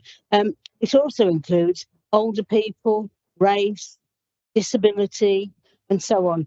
And by enforcing this idea that they are going to stop displays on some of those protected characteristics, they almost presuppose that other displays relating to those other protected characteristics are going to be banned as well. They can't do that. They have to provide services for older people.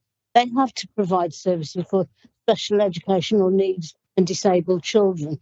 And so, you know, it's absolutely incoherent. It's just an ideological and prejudiced view about one section of our community that we all want to see included, apart from possibly Councillor Wallens, who has been conspicuously silent during this debate. Thanks, Chair. Thank you very much, Councillor Woodward. Councillor Booker, please. Thank you, Chair. I fully support this motion. As a member of the armed forces community and part of the 50% of the population that is literally responsible for the birth of humanity, I heard the emotion in Councillor Holland and Councillor Farrell's voice there, and I hear it, and it's tangible. I feel your frustration in being in a minority opposition in a council where you really want to make a difference and contribute. And I hope you positively use that contribution, that emotion, to recognise what we want to offer, and we make Lichfield District Council a better place that is inclusive of everyone, including the opposition members. Thank you. Thank you very much, Councillor Booker. And it's now over to Councillor Darren Ennis, please. Thank you very much. Also supportive of this. In my role as leader at Burntwood Town Council, I had the luck of receiving one of these emails from the County Council in reference to the flagpole outside the library. asking us to remove our pride flag, or should I say telling us they were going to remove it. As you can imagine, that debate didn't end very well when they were informed it wasn't their flagpole to remove it from in the first place. So it stayed. What concerns me about this is misinformation and confusion. And by that, what I mean is you look at the social media comments on all of this, look at the cost of these displays to taxpayers. Well, most of these displays have no cost. At Burntwood Library, we've got friends at Burntwood Library who've done displays in our library for years. Volunteers, doing them for free, educating our children, our adults, our community into something great. And what do we want to do? We want to take that away and hide it behind things like it's costing us money. It's costing us nothing. The other thing that I don't like about this is their veiled hiding of what their actual goal is. The initial email that I had told me that the only 3 flags that could be flown was George's Cross, the Union Jack and the Staffordshire flag. And then 3 days later, they decided actually the Armed Forces flag can now be flown. Oh, so that one's now allowed. So when is this a policy, or is this them making their mind up of what they decide they want at what time? That's not a policy. That's an independent individual political choice. It wasn't voted on correctly at council. It wasn't discussed within the whole of Staffordshire. I think the whole process is ludicrous. And I think this sends a correct message. We're not going to listen to it. We're going to do what's right, and we're going to do what's good for our community. Thank you.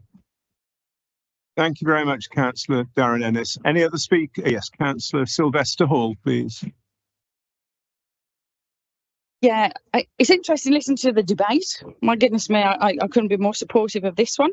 I am genuinely baffled, however, or I was originally, as to why this would actually appear and be sent out in amongst the communities. And then we've heard about how some of it's had to be enhanced, shall we say, developed, put right would be another word as well. When it's my understanding that the county council appointed political advisors. So was that political advice to say, let's go down this road because it might be a suitable distraction from actually people then holding us to account on some of the things that Councillor Woodward's just listed. Highways, special educational needs and disabilities, improving education, adult social care, healthcare provision.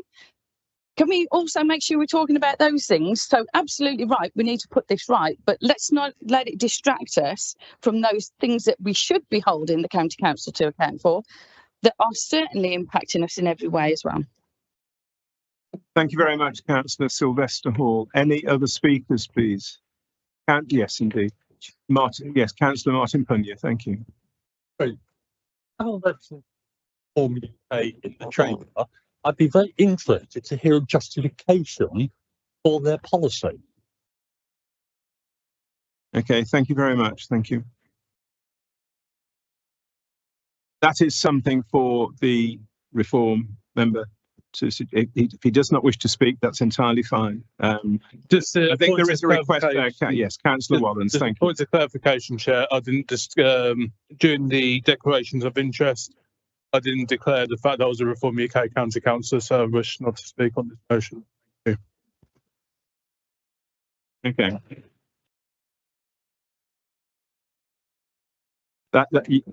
That is your choice, of course. Thank you very much indeed. Can I please now? So, Richard, Councillor Holland, please. Councillor Holland and Councillor Cox. Thank you.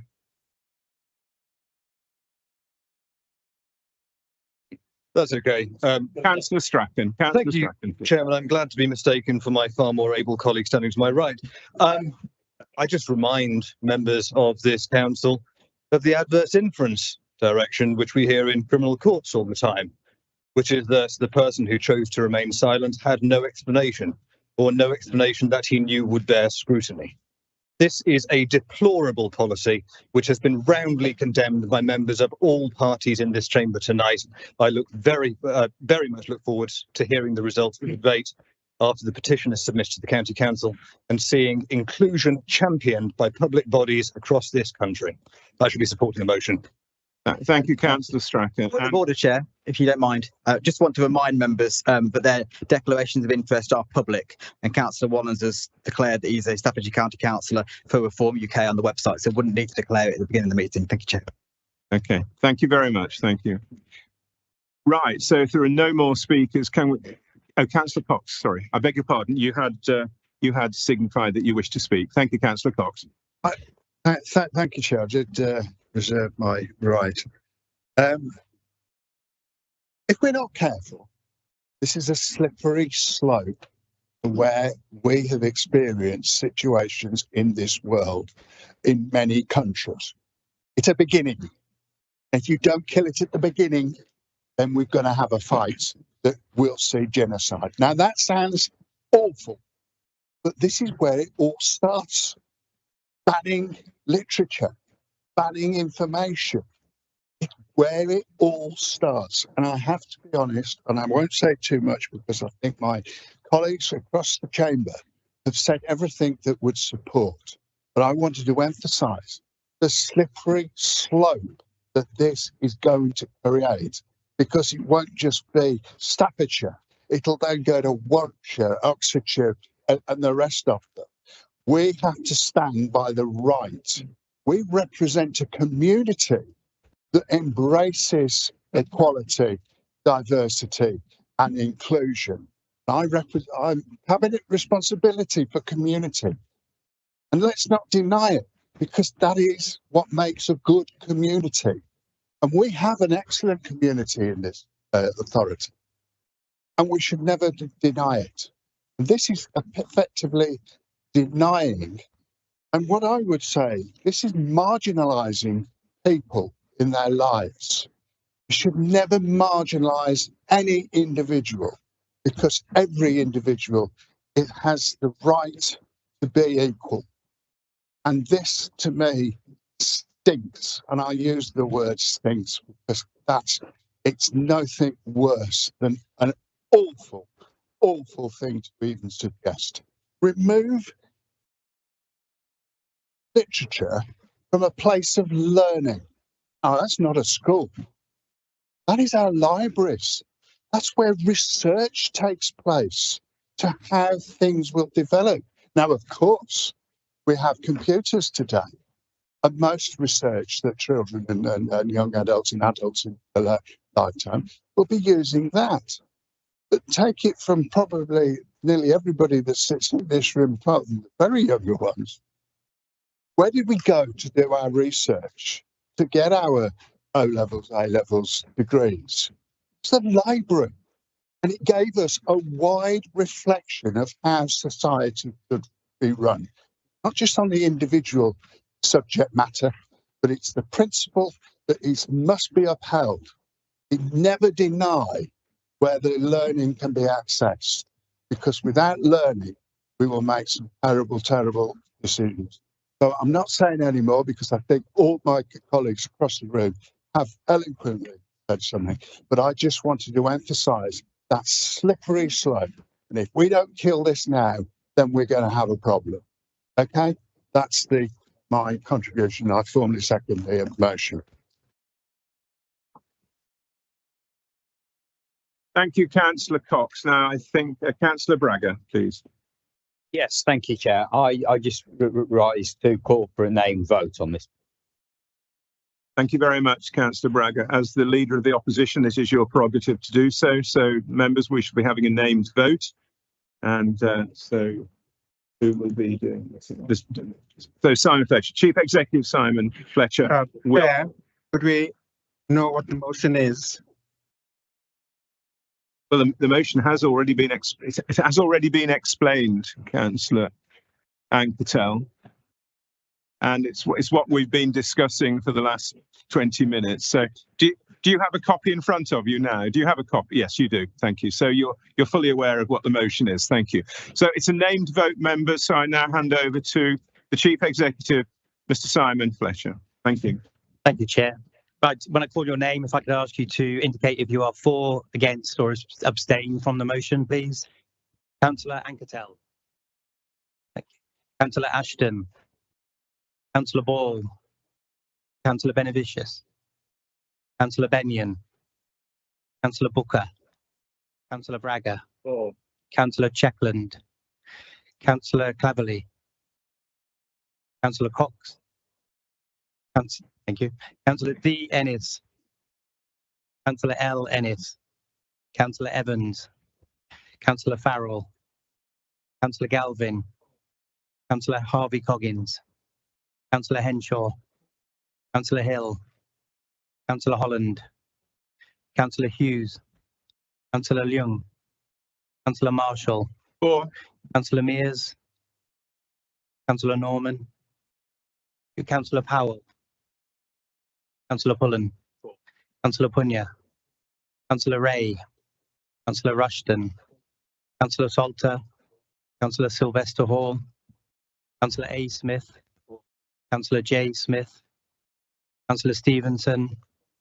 Councillor Strachan, Councillor P. Taylor, Councillor S. Taylor, Councillor Trent, Councillor Vernon, Councillor Wallens. Thank you. Councillor Warfield. Oh, not here, sorry. Councillor Whitehouse, Councillor Woodward, and Councillor Yates. Thank you very much. Thank you very much there to the Chief Executive, Simon Fletcher, Mr. Simon Fletcher. We'll just wait a few moments to have those results collated, and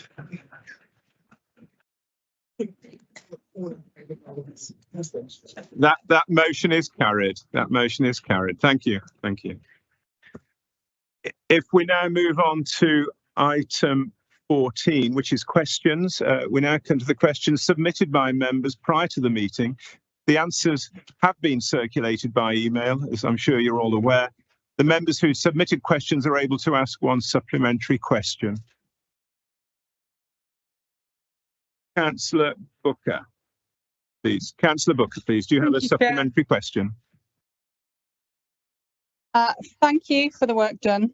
I know there's a lot of work gone into this answer, and I appreciate it being broken down by the parish councils.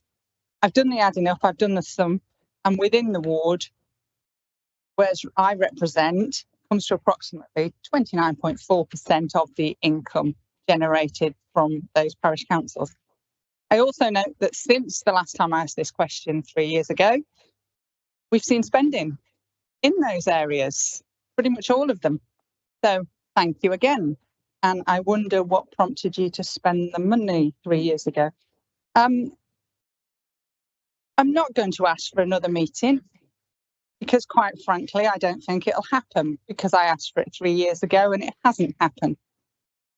So I am going to ask, can we start spending some in Hopworth now, as that is the only part of my ward that's not been spent, considering a third of the income was raised from the ward. Thank you. Thank you very much, Councillor Booker. Thank you, Chair. Councillor Strachan. Thank you very much. I don't believe we actually covered the SIL paper within the leader's report, but Hopworth was granted £100,000 last night in the most recent round of SIL allocations. I'd also like to thank Councillor Booker for bringing far more of a spotlight on this than perhaps had hitherto been. I will concede there were some, frankly, historic low points looking at the spend in 2022-23 when this council only managed to get 95,000 of SIL and Section 106 out of the door. In the last financial year, though, we got 2.1 million out, and that was spread far more fairly across the district, and we will continue to do so. And I certainly thank my colleague, Councillor Farrell, for taking very much the bull by the horns and driving delivery of SIL across the district. I was going to offer you a meeting just after you played paddle tennis against Councillor Smith, but perhaps I shall have to look forward to missing that one. But thank you. Councillor Strachan, thank you for your response, and thank you to Councillor Booker for the question, the supplementary question. We now move on to the second question from Councillor Hughes. Do you have a supplementary, Councillor Hughes, please? A slightly facetious one for which I'll apologise. I'd like to thank Councillor Holland for his response and also for some discussions informally that we had. And I'm very happy to admit that not all delays are avoidable. There may be some things where they're unavoidable. But I wonder if he'd agree with me that the controlling group on this council perhaps suffers from optimism bias. So they will say that something is going to be done in 4 weeks or several years or months. And perhaps they should sometimes say as soon as possible or, you know, in a few months, and then we wouldn't be quite so frequently disappointed.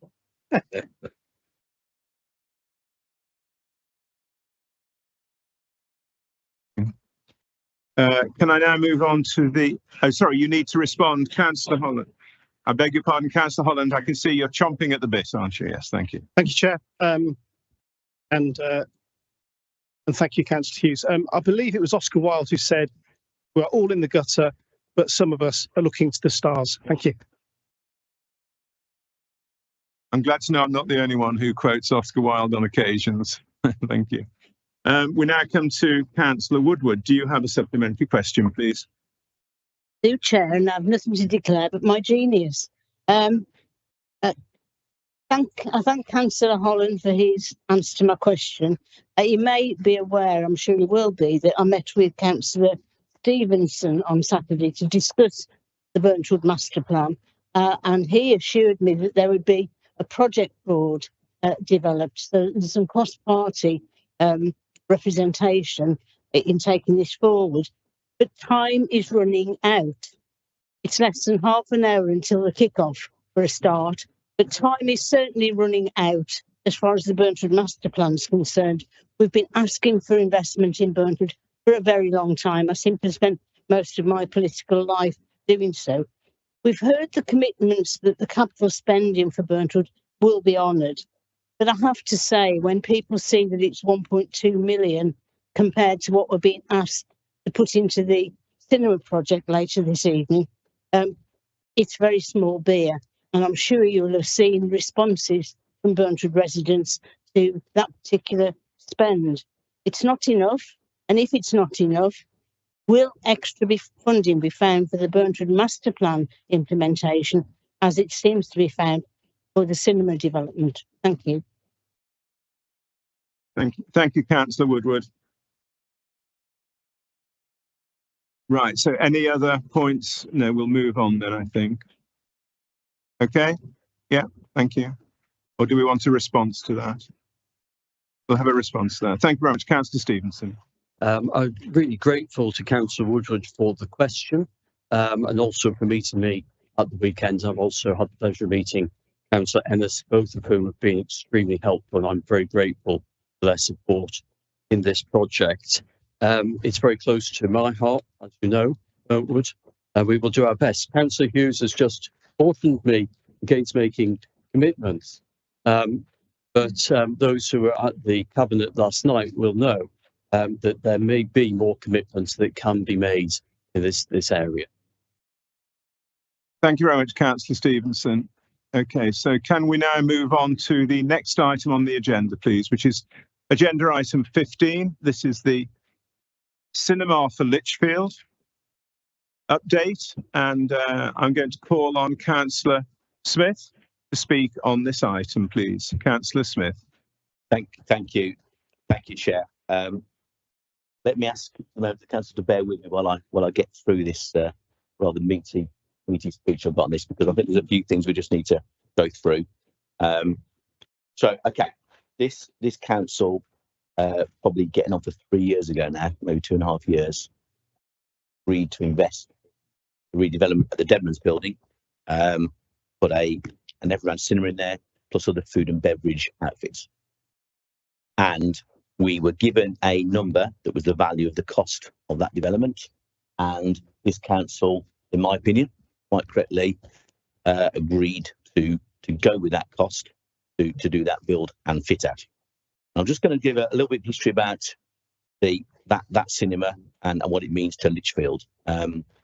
I strongly feel, and I know a lot of other members do, on both sides of this chamber, that the regeneration we're doing at the top of Baker's Lane there for that cinema building is massive, actually, to Lichfield and the nighttime economy and the daytime economy, for that matter. It fits in well with our plan for the rest of the BRS site, with the linear park and the plaza that will be in front of the cinema when that's knocked through. It adds 80 or so thereabouts jobs for the nighttime economy, plus all the other benefits of additional business rates, And something I'm very, very keen to sort of talk about is the fact that it will bring in many, many people into the city and the districts that probably wouldn't have come in before. So there's a big benefit to other businesses within the city as well, and the Rain district. The development is now at a very, very advanced stage, a lot more than it has been for months and months. And I know that a number of members have had a walk around the site and they've seen what we can do there and what's happening there. I know a lot of members have stood on what's going to be the botanist balcony and look at the view over the city. Personally, I think that's going to be fantastic, and I think that will bring people in. So, why is the additional investment still justified despite the cost increase? The fact that the cost has significantly increased is clearly serious and not to be minimised. And I'll come on to a little bit about my breakdown as to why that is and a timeline of how that's happened. But the key strategic question for members is not whether the regional budget was preferable. Plainly, it was preferable. It was cheaper. The real question is whether at this point in delivery, the council should protect and complete a scheme that still offers strong place-based returns. I'll say really strong place-based returns, or risk undermining years of regen effort on this one-off city centre site. For a project of this kind, the public value lies in a combination of outcomes. I'm just going to list a few of those. Repurposing a major obsolete retail unit, securing high-profile anchor occupiers, some of the ones we listed, some of the ones we can't quite say yet, but they're all signed up, get the reshaping demand, supporting football, dwell time. There's a lot of mention of dwell time. Dwell time is really important. It's not that people are just going to pop in, pop out. They'll come in, go to the cinema, go to one of the F&B restaurants there, then have a wander around the rest of the city centre, spend some more money. There's a big deal on the dwell time. Generating social and cultural value beyond the direct commercial return. So, and I'll come on to this a little bit more about the investment part of it, okay? And it is still an investment. This is not sunk money, but there's also that massive side of that social and cultural value that we add to the city. Increasing confidence in the city centre as a place to invest. So once that's in place, I'm in absolutely no doubt at all that others will come. And let's be quite clear, I think Lichfield City is already punching well above its weight in terms of occupation of retail units. If you walk around other city centres around the country, you will see a story nowhere near as good as Lichfield City Centre. So we're already up there, and this will make it even stronger, which helps. It helps our residents, it helps our council, it helps absolutely everybody across our entire district. Okay, so obviously I'm stood up here for a reason. I was hoping not to stand up in this council again about the cinema project. I was hoping it would get completed and then we could all go around, have a bag of popcorn and watch popcorn, whatever, okay? The not so good news is, as we are all aware, and with a number of projects like this, especially reconfiguring the existing building, and very unfortunately, significant additional costs have come about. And I break these down in two basic ways. And there's other things I want to say on this in the confidential part of this session. And there's some things I just cannot say in the public part because it has legal and commercial contract implications. But just sort of giving a summary of that. First one is there were big issues with the initial contractor not performing, demanding new sums of money, and also not keeping to the timelines and the schedules that the project management team put in. Eventually, it was decided, because that's a big decision, to remove that main contractor, as you can imagine, because the whole job's got to be recosted, which has given us one of the problems. Eventually, the LLP board, that is the board, the joint committee between the council, so we have our council officers and the leader sit on that, plus people from Evolve stroke LCP. Eventually, they decided to remove the initial contract. This meant, of course, that 2.5 years down the line, the job had to be recontracted, re-estimated and replanned. meaning we had fairly significant inflation and additional professional fees. Roughly, and don't quote numbers, I'll get Councillor Strachan or Anthony 151 involved in this, but roughly that meant an extra £1.5 million additional cost to complete the job. Secondly, there's scope changes, and this is the bit that we were not made aware of until fairly late in the day. We can talk about the timelines later on. The scope changes being things that were not looked at in the first place, improvements needed on the scheme side of this. As the job goes on, improvements will be needed and spotted, but a number of things came out of the woodwork that needed doing, and this was down to the fact the job wasn't properly scoped by the QS of our partners in the first place. It then got to the point where we were made aware that there were going to be significant cost increases to complete this project. At this point, we instructed our own QS, quantity surveillance people called TNR, to look over the whole situation, analyse what was left, look at the job that's remained to done, and do a lot of work. This was not a simple process. This took a long time. This took from pretty much end of February this year through to almost mid-June this year until we knew what the changes in the cost of the project would be. It was that long. So a lot of people worked extremely hard to get to that point. So essentially, the increased cost, council's half, remembering 50-50 with the partnership. Council's cost addition is 2.8 million. This is taken into account almost 900,000 have already improved contingency. What that means is we then also agreed in this council 2 years ago to buy out the entire project, which I still firmly believe is the right thing to do. This means we 100% own the asset, and we get 100% of the very significant rental income that's guaranteed for 25 years off that asset. But that means that because we've also got to pay out their half, including the initial fees, we need to find on this council to complete the job an extra £5.5 million to complete that job.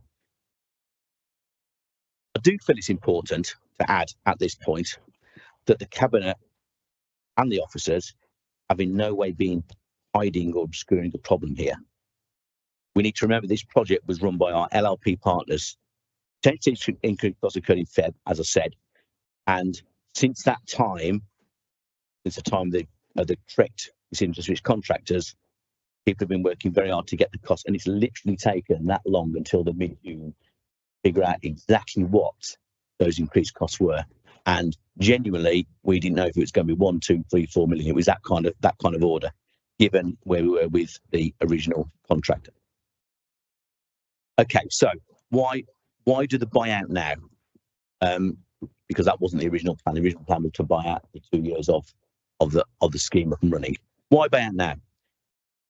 This way, we take immediate control and get the project completed, and we get direct oversight of that project rather than leave it to a development partner.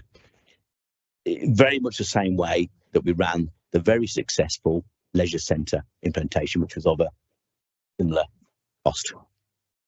I'll point you to some of the recommendations from Cabinet in a minute to shore up how we're going to govern and run the remainder of the project. We own the asset straight away.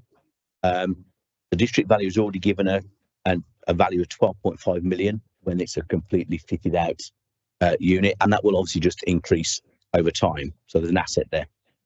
As I said, we also get 100% of the rental income. There is a fourth very good reason, but I need to cover that in the confidential section of the paper. In terms then of governance of moving forward, because I think that's a significant question. I promise I'm nearly finished. If I refer you to the recommendation in section 2.16 of the approved Cabinet paper that we had yesterday, that committed to having a management board that would run and oversee the project, and that will be made up from council officers and the leader of the council. That will be a direct replacement for the LLP board that currently exists and shared 50/50 with our current development partners. And if you look at 2.1.7 of those approved minutes, they're in the yellow. This states that the management board will do a review of the capacity that we have internally for the various roles of the project to make sure that we can actually staff and resource that properly. I'm talking about our major projects team here. Then just moving on to recommendation 2.1.8 from Cabinet. This is in the you'll see this includes setting up a cross-party advisory group, very similar to the shareholder advisory group we have for our own company, that will oversee the completion of this project. It's still to be confirmed, and it's just open, and we'll figure out a way to decide who goes on that advisory board and the frequency that advisory board sits. But given we've probably only got until the end of the year of development, I think that advisory board should sit quite often, and I think it should question the management board.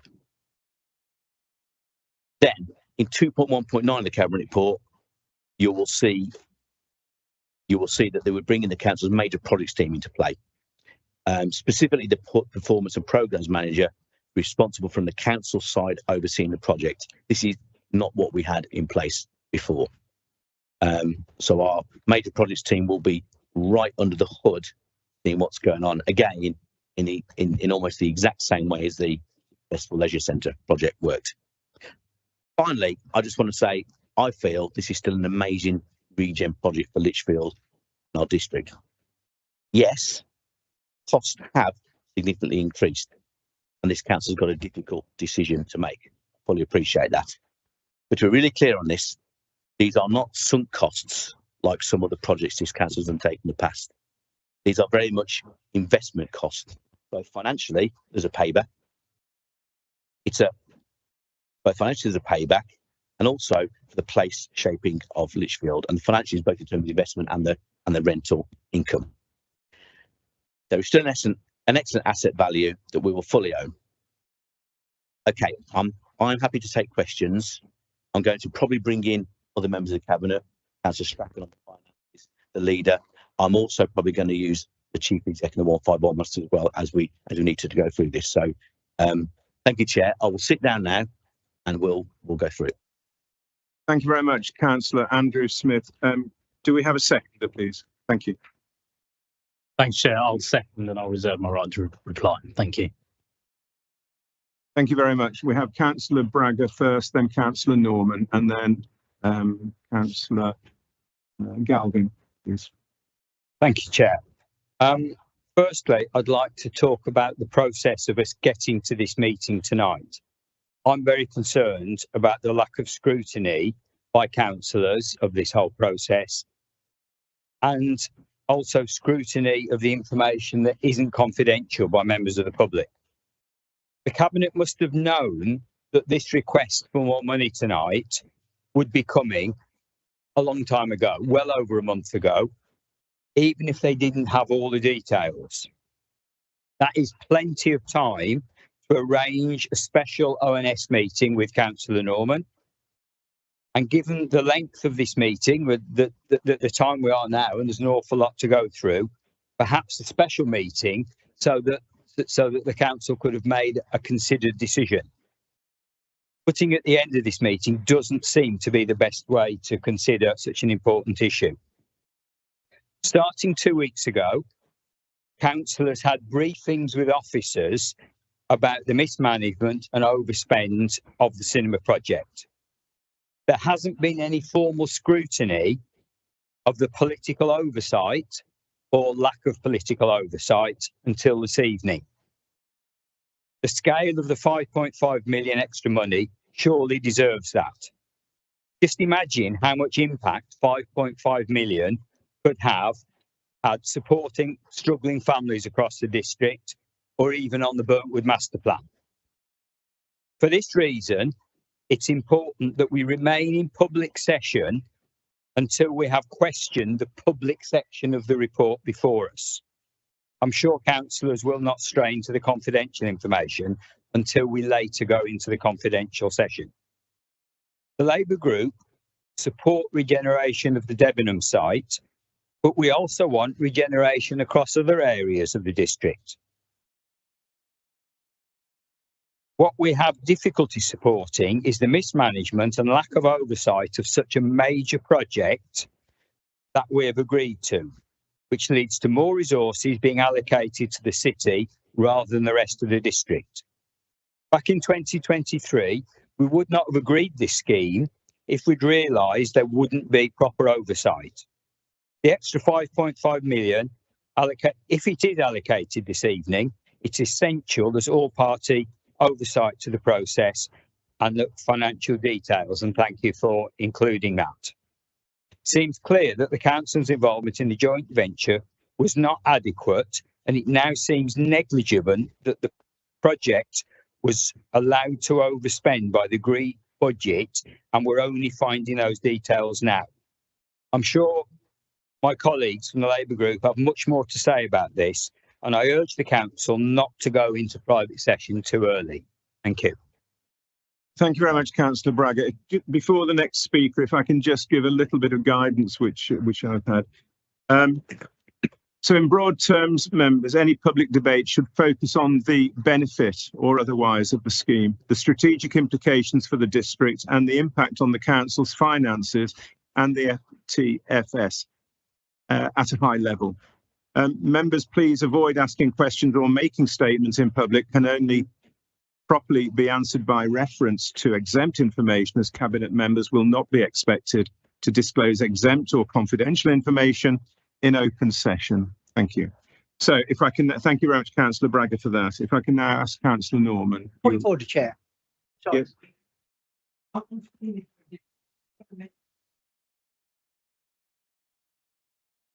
Turn it off. Sorry, it was on already. Sorry. And the recommendation discussed finances. The depth of those finances are all in confidential. So anyone that wants to raise any questions about it or rationale about what we are and aren't doing is really difficult to do in this session of it. So I think the recommendation, though important, shouldn't be here. I think it should be in the next section, the amendment of that. I think this debate should be about, again, as I mentioned before, the why. And then when we're talking finances, do that in the bit where we can.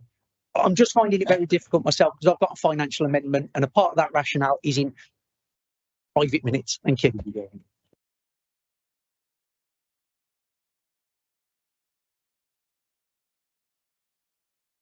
Okay, so there won't be any voting in public at all till we go into confidential. Councillor Norman, please. Thank you, Chair. Before I speak, can I just ask if you considered my request that 15.6 of the procedural orders be suspended for this debate and for the next one to allow more than one a person to speak more than once? Your answer on that depends whether I carry on or leave it for a bit later. Councillor Norman, yes, thank you. You did run this past me yesterday, and I think this is to effectively, it's under Rule of Procedure 15.6, isn't it? To see whether we can suspend Rule 15.6 for agenda item 15, but also particularly for item 17 in confidential. I think my view of that is that is an acceptable request. It seems acceptable to me.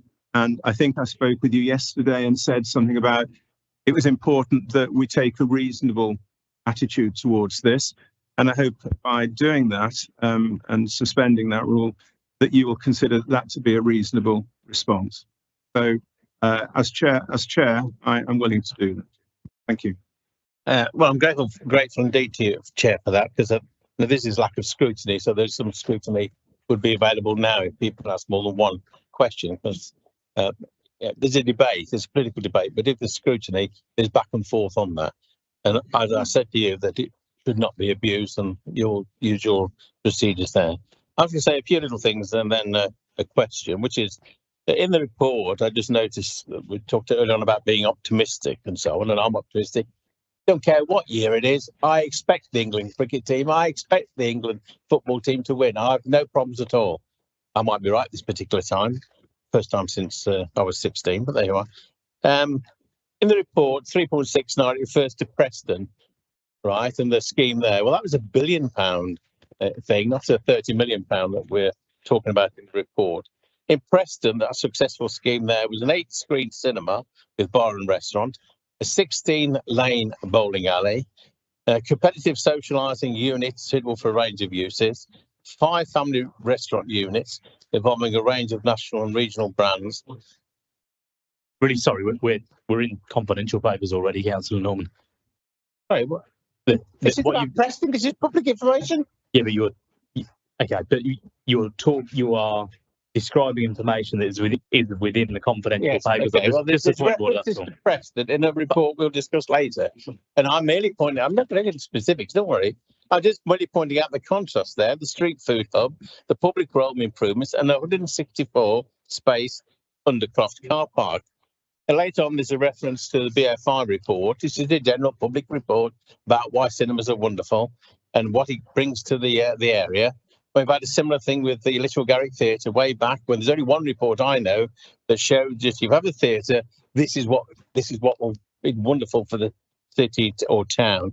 But if that was the case, every town and every city would have a cinema and a theatre, and that's not the case. So I just wanted to refer to the optimistic aspect of it there.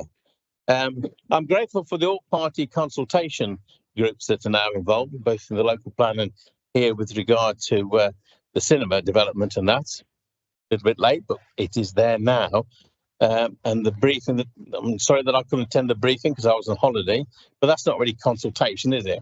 You've been told a briefing, you don't get the papers beforehand, so it's very limited. There's been limited consultation. And Russ Bragger mentioned about the scrutiny. Well, I did ask that it could be delayed until the 21st of July, this debate on the cinema, but I was told it would be critical.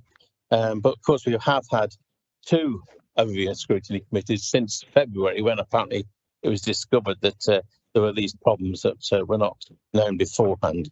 My question is, and I understand that Councillor Andy Smith has actually believes he's answered them, but I will ask these questions again more precisely.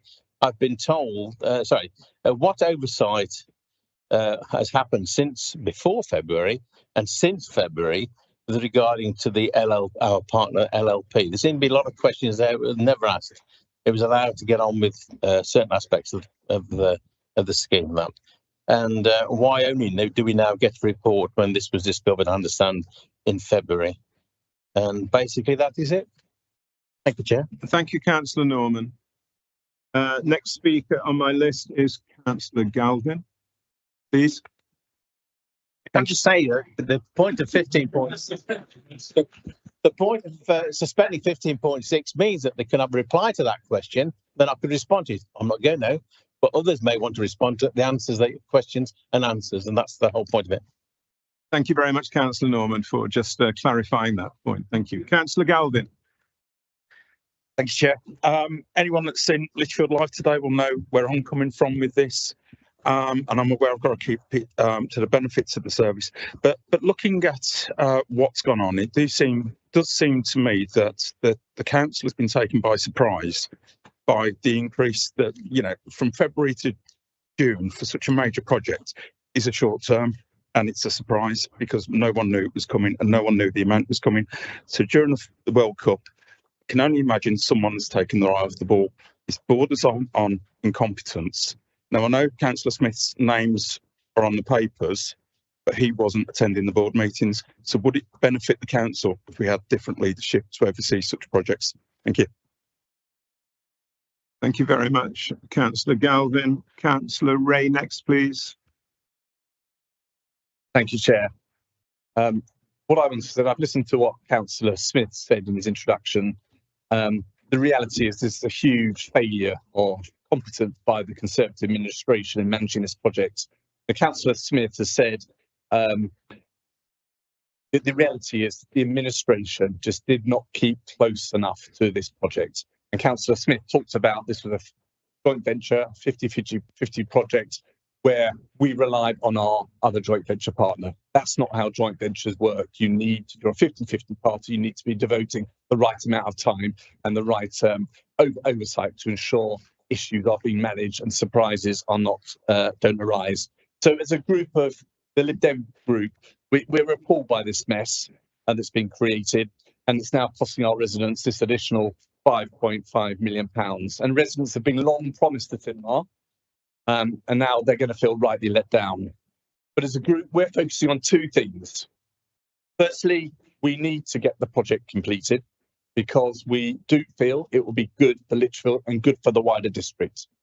And we do need to ensure there is proper governance and oversight and project management controls in place as we go forward so that deadlines can be met and costs can be controlled. So we don't want to hinder the future development of this project, but at the same time, we can't put on record our support for the way this has been managed so far. We want the project to go ahead, as I mentioned. It'll be good for Lichfield, bring more visitors, as Councillor Smith was saying, to Lichfield, and help bolster our economy in Lichfield and the district. And we feel that a cinema with food and beverage outlets that are in the family affordable segment will be popular and will be successful. And these are challenging times for our high streets, and so we must continue to invest to attract business and attract visitors, and to keep trade and business of our residents here within Lichfield. But then we need that additional greater governance and oversight and project management controls going forward. That clearly has failed as we stand here today. And we've proposed some amendments as a group, which we are glad to see in the recommendations. The Shelter Advisory Committee, which is something that we share the support with the Labour group, and also the specific recommendation that within 4 weeks of this council, the management board meets with the quantity surveyor that's advising on the project to assess project management capacity and expertise so that we can do all we can to ensure we don't drift and we don't in time or in cost from where we are now. So my question to Councillor Smith in response, you said a lot, but can you stand up here, Councillor Smith, and apologise to our residents for the situation we are facing? Thank you very much, Councillor. Councillor Ray, thank you. Councillor Smith, I don't know whether you wish to respond to that or whether I just carry on with my list of names of speakers. You want me to? Okay, so next one is Councillor Wallens, please. Councillor Wallens, thank you. Yes, thank you, Chair, and thank you, Councillor Smith, for your detailed speech at the beginning of item 15. You know, I'll try not to repeat too much what has been said tonight because a lot of the things that obviously I've said has been said already. But I can't see in the right minds councillor supporting this motion of the budget increase of £5.5 million when item 17 that goes into great detail on why isn't public knowledge. I mean, as one of the councillors over across the chamber has clearly said about transparency and public trust, when hard council taxpayers pay into the system every year, they want to know where the money's spending. And for item 17, yes, I know it's all contracted and all that palaver. That I can understand the legal aspect of it, but not to have the residents to know the reason why is the main concern for me. But in the report, it doesn't. It states that there was no public wrongdoing. There's no audit trail. Document sign off was inadequate. So my question is, if there was no one responsible, then who is accountable? There's a famous song, The Real Slim Shady by Eminem. In the chorus, it says, so when the real Slim Shady, please stand up. My take on it said, so when the real leader, please stand up and take some accountability. Thank you. Thank you, Councillor Wallens. Councillor Trent, please. Thank you, Chair. I had 2 points to make in open session, and then, with your leave, further points later. The first one is to share Councillor Darren Ennis's frustration and concern about so much of this debate needing to happen in private session. That's a concern. I completely understand the sensitivities and the commercial sensitivities, but that is a concern because clearly it's a significant issue for our residents. There are lots of questions to ask about how we got here and what should happen next, which, as far as I can make out, can only really be done in private session. I wonder, Chair, whether one of the learning points here is there is a problem with commercial partnerships and joint ventures of this kind, where so little can be said in public meetings, and that does mean poor transparency. and arguably at a time when the public most needs to know what's happening, we're not able to do that. So, Chair, through you, I wanted to ask the Deputy Leader whether one potential outcome, if we do pass this evening, that the motion about this council assuming full control of the project, is it optimistic of me to think that we might then be able to say more in the future once we're in sole ownership of the project in public session? Chair, I said there were 2 points. My other one is, I suppose, a bit more technical. It was just about 2.1.1 of the recommendation in the open report. The third bullet point does, of course, talk about how it will be funded. And it relates to LGR. Hopefully not too many groans. Published guidance from the Ministry of Housing, Communities and Local Government from July last year draws particular attention to decisions about changes to unplanned borrowing and the spending of reserves. And I stress that last part because of what's in the third bullet point there. Chair, again, through you, I seek assurance from the Deputy Leader that what's recommended tonight, recommended for us to vote on, is compliant with that guidance on LGR. Thank you, Chair. Thank you, Councillor Trent. I'm sure that the Deputy Leader has taken on board the questions he will probably come back later. Did you want to answer those questions now at all, Councillor Smith? Thank you. Thank you very much. I know, Councillor Strachan, I know you wish to speak. Is it apposite that you speak at this moment, or can I put you on my long list? It is pertinent directly to the speech just made by Councillor Trent and also by Councillor Wallens. Now, the majority of what I will need to say about this will need to fall in confidential session, but I stand at this stage to offer reassurance to Council. There is no threat by the financial position in this project to any of our pledges made in the medium-term financial strategy. There is no threat by this to the Burntwood Master Plan, and we will continue to seek additional funding for projects in Burntwood as we come to it. We will not pass these costs on to Council taxpayers. Reassure Councillor Trent, I'm advised that this is within the spirit of local government reorganisation. It does not represent additional borrowing internally. It does not represent the spending of reserves. That in any small way reassures Council while we are in public session. That is all I seek to do. There is more I'll need to say in private. Thank you very much, Councillor Strachan. I think that's quite a valuable input. Thank you very much. If I could now move on to, and I have got a very long list, so if you think I've missed your name off, you're on my list. It's just that you're a long way down, perhaps. Councillor Ashton. Thank you, Chair. Councillor Strachan has actually stolen some of my thunder. I was going to address this for the leader, who I'm sure would like to make two unequivocal statements for the residents of the district regarding any increased cost of the Sinmile project, which, as Councillor Strachan has just pointed out, these costs are going to be borne through internal borrowing. First statement is this increased cost will not result in an increase in council tax.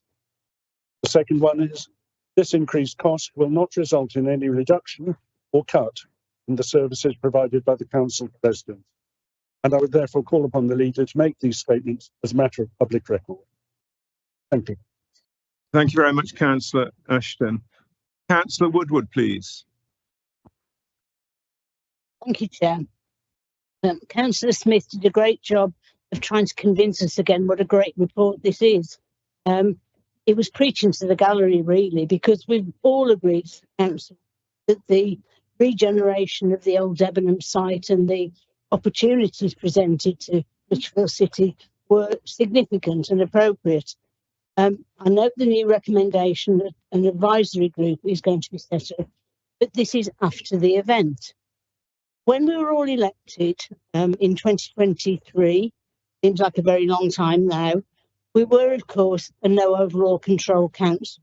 And there was a commitment from the administration, the Conservative administration, to involve opposition groups in decisions, in issues as they arose. the buzzword was collegiality. We'll work together. But it seems now that you want to work together after making such a dog's breakfast of this particular project. Councillor Pullen referred in one press statement to transparency and accountability. Well, I don't think it's either been transparent, certainly not for our residents, and it seems that no one is willing as yet to take accountability. I'll ask the question at the end. As the previous opposition leader, I used to get regular briefings from both the leader and the chief executive, and also the chief operating officer. And I was not briefed on this at all until I stood down. And Councillor Bradder, my successor, was not briefed on this issue at all until the meeting of the 30th of June, wasn't it? When all political groups were briefed. As Councillor Norman said, they were briefed and consulted. That isn't collegiality. That isn't working together. We may have been able to come up with different suggestions, but you've gone against that protocol that was agreed over 3 years ago. And it's bad politics to bounce into a decision without adequate scrutiny. Can I ask, in terms of accountability, when your fellow cabinet members first knew about the size of the gap that we needed to fill, and will they collectively take accountability for the proposals moving forward? Thanks, Chair. Thank you very much, Councillor Woodward. I now call upon Councillor Henshaw, please. Thank you. Thank you, Chair.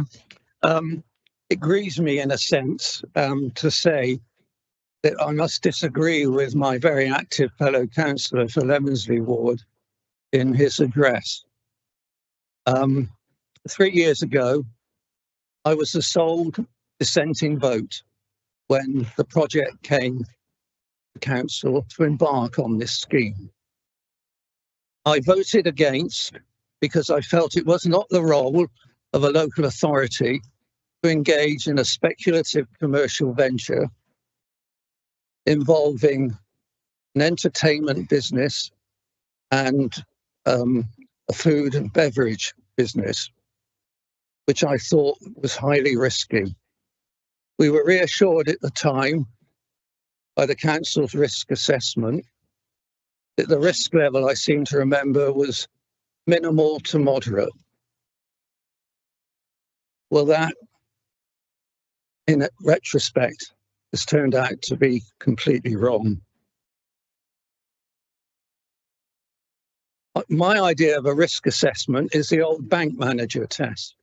I think there's some colleagues here who are of my vintage and may remember that in the 1950s and 1960s, that if we wanted to have a personal loan to buy a property or to engage in a new business venture, we had to approach our local bank manager. And he, and in those days, it was invariably a he, was a figure of some authority, and you approached him with trepidation. And when you presented your case to the bank manager, you were subjected to an almost judicial cross-examination. And one of the main questions he would ask is, can I be assured that you will be able to repay the capital and the interest? What steps, what plans you have made to do if things go wrong? And let's face it, things have gone wrong. Let me recite a litany of what misfortunes have befallen the scheme. The cost is doubled. Completion date has been put back by a year to next spring. We have a reluctant equal partner in Evolve whose level of commitment was less than complete, and that they insisted at the start that we turn to them after 2 years and offered them a buyout. And now they have come to us at short notice and offered and asked for that buyout. And I can only make the assumption that that is because they have a liquidity issue. The initial contractor turned out to be less than satisfactory and had to be dismissed, and has subsequently gone into administration. Councillor Henshaw, just a second, please. I'm being told that we are now straying into a little bit of confidential information. So we need to be very careful, please, if you don't mind. Well, I think I'm giving a factual description of events, I must say. Look, I'm not a legal man or a businessman. I'm a medical man, but I pride myself in a degree of diagnosis and in having a treatment plan at the end of the session. Anyway, if that is the feeling, I would like then to say that we're now faced with a stark choice. We either stop further funding and in effect create a white elephant on the Debenham site. I must say we would then be liable, I think, as a city and district to be known as the city and district of two white elephants. A minor one in this with regard to this scheme, but the mother of all white elephants, blighting the eastern and northern boundaries of our district, namely HS2. I just introduced that as a comparison. And in all conscience, we cannot bequeath an incomplete project to our successor council. But there are some bright aspects. We are in a position to fund this rescue plan because of the prudent management of our reserves and the increase in our council tax base. And we now have a second contractor, and most of us have seen them at work last week, who appear competent, skilled, and committed to the project. And I have just one personal request, and I'm not being frivolous. Can one screen in the new cinema be devoted to the good old films? The films, and not just English language films, but also foreign language films.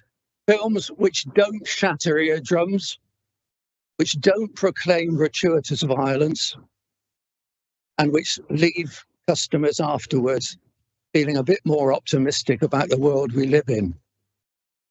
And the other rider I have to that is a public safety warning to be screened before any showing. Just 3 words: beware grand projects. Thank you. Councillor Henshaw, thank you very much indeed. Yes, I think the point you made about reserving one screen for niche films is something which probably I would approve of. And may I recommend the wonderful 1949 evening black comedy, which is Kind Hearts and Coronets, which had Alec Guinness starring in 8 roles, and Dennis Price also starring as well. A fantastic film, filmed in black and white, and absolutely amazing. And if that is shown at the new cinema, I want to be at the front of the queue to go and see it. Thank you very much. Councillor Booker, please. Well, what hypocrisy. It was a matter of weeks ago that the majority in this chamber voted, have included in the budget, £100,000 for youth services. And we were mocked on how we intended to spend £100,000. And we were voted against by the Conservatives. Now, I've had a number of years of really good tutelage. And so in the vein of Councillor Norman, I'm going to go down a little rabbit hole. And I'm going to leap back to the comments of the chair at the beginning about private schools. Bear with me on this one, because it is about youth. Now, myself and my 2 ward councillors were invited tonight to go to the Rawlett School for the presentation of prizes, which we turned down to come here because absolutely we should be here and represent our residents. Not only are we not attending that, but my child is enrolled at school, and as a parent, I'm missing it too. And I'd like, again, in the vein of Councillor Norman, tell you that he won the awards for maths, science and PE while I'm here. Thank you. Now, I need to justify to my residents why I support this. And as we saw recently in the questions, that's not an easy task. They have had to sit and see a lack of funding in their areas, while this city has invested in a cinema, has invested in a leisure centre, has a crazy golf, and let's not forget our paddle tennis. And I need to tell my residents they now have to sit back and see if I'm going to vote for this as well. It's a difficult ask. However, I am a qualified project manager, and I know that projects overrun and can cost more money. I'm pragmatic. I've been involved in projects, and I was genuinely very surprised when the Lichfield Leisure Centre came in on budget and on time. Unlike paddle tennis, which start off at 300,000 and has gone above 500,000 to deliver courts, when we have facilities planned in Shenstone and in Burntwood. Amazing. But I too have seen the construction going on. I've seen the workforce, I've seen the ambition, and I love the ambition. It's something I have championed since becoming a councillor, to be more ambitious for our residents. The final point I want to make, and I do have a question, I've seen the cabinet grow to 9 members.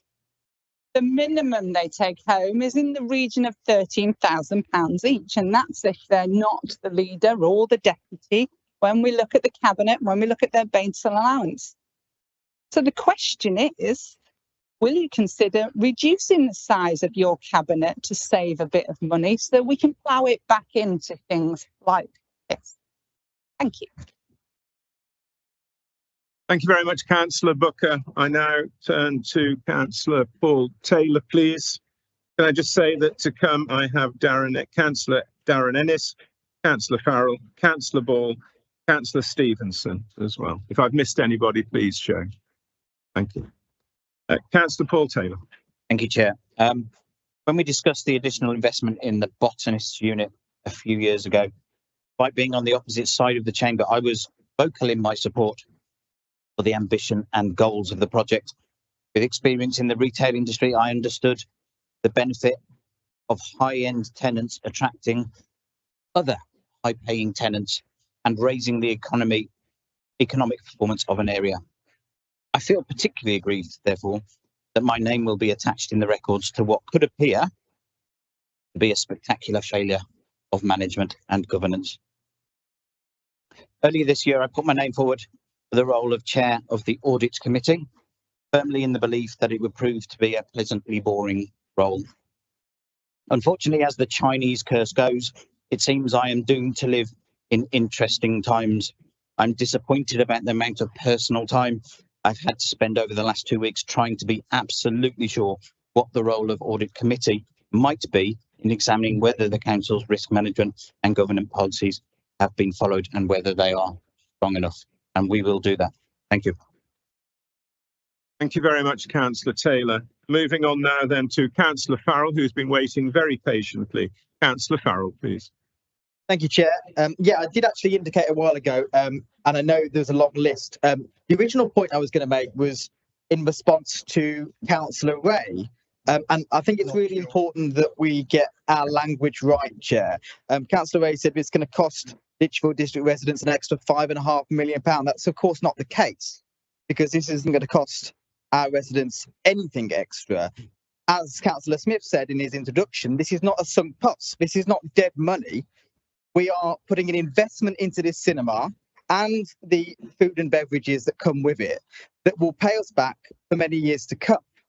This is us spending taxpayers' money wisely to get a return, not just in spending and pound notes, but also in the wider visitor economy. People will be visiting the cinema. We spoke earlier about the dwell time. They'll be going to the restaurants and they'll be spending in Lichfield city centre. And let's not forget the jobs that will be created by this project. Let's not forget the business rates that's going to come in as a result of it.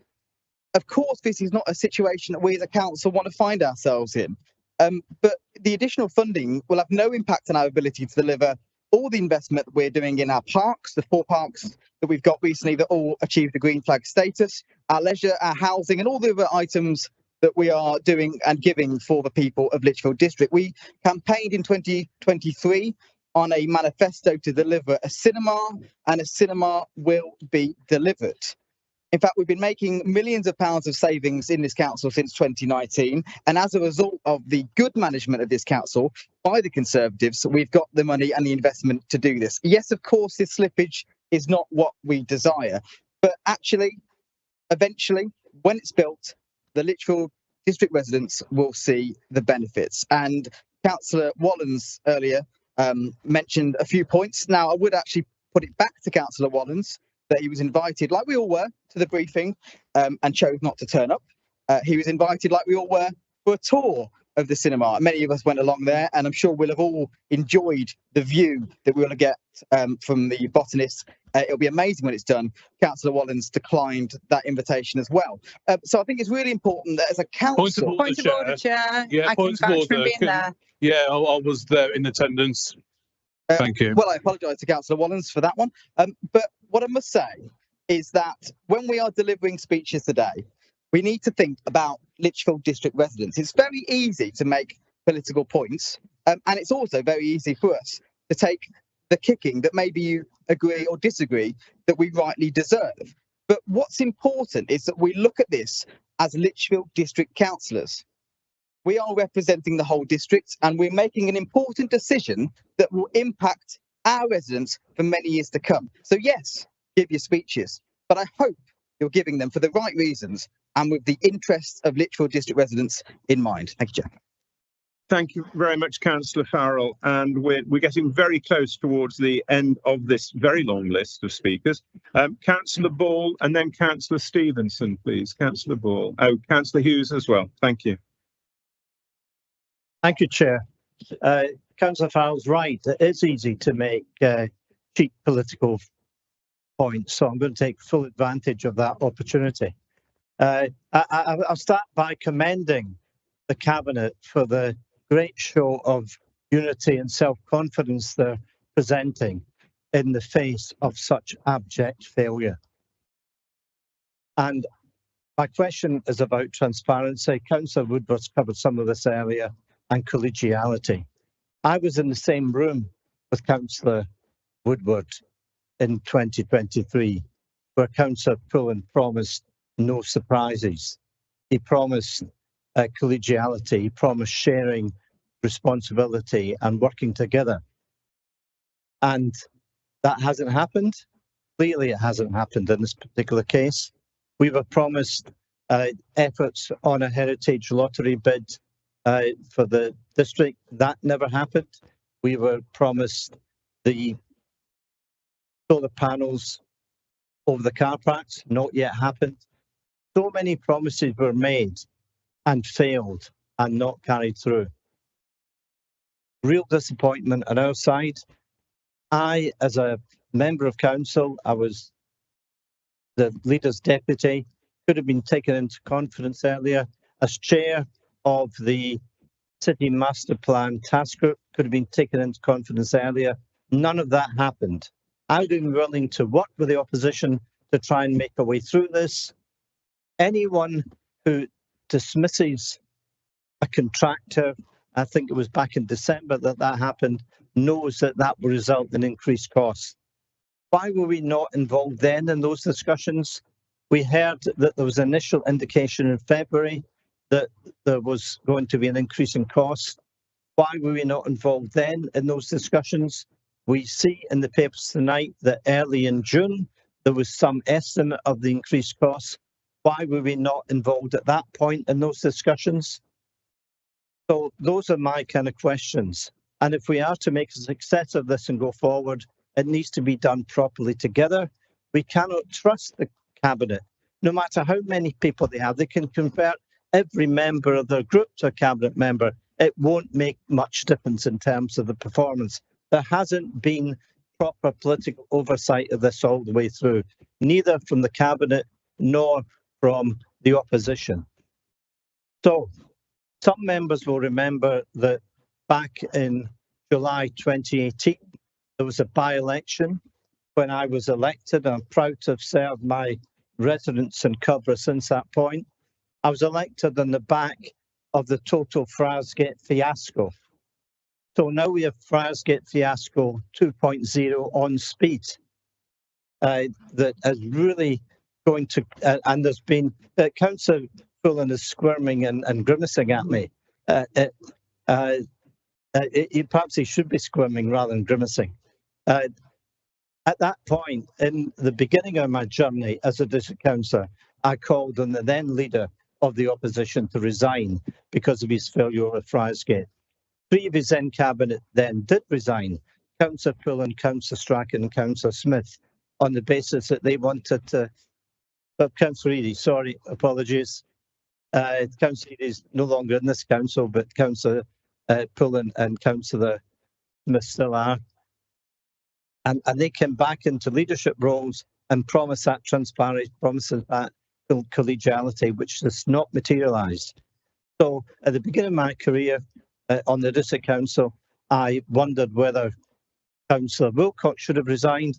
I now wonder whether Councillor Pullen should resign.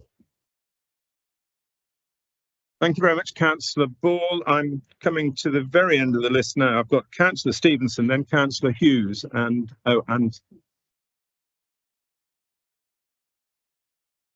okay. Can we have Councillor Stevenson, please? Yep, thank you, Chair. It is so long ago that I put my hands up, I've almost forgotten what I was going to say. And I'll be very brief. Councillor Wallens earlier on said that no one in their right mind could possibly support this scheme. I do count myself as being in my right mind, and I think quite a few members of council are still in their right minds. So I'm going to give him 4 reasons why we should support this scheme that are in the public papers. There are several very substantial legal reasons that we'll no doubt hear when we get to the confidential papers. But my reasons for supporting this scheme are 80 new jobs, many of which will be for young people. I know people on all sides of the council, including Councillor Booker, who spoke passionately just 2 meetings ago about young people, are concerned that there's 16.2% unemployment amongst young people. We will create 80 new jobs. That will pump between 1.9 million and 2.4 million into our local economy every year. 2.4 million every year in the wages that this will create.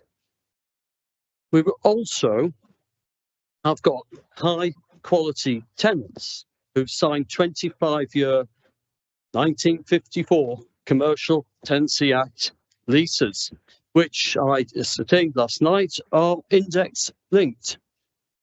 They are extremely valuable leases. As somebody who works in the commercial leasing world, I can tell you that I've never been able to negotiate such a good deal.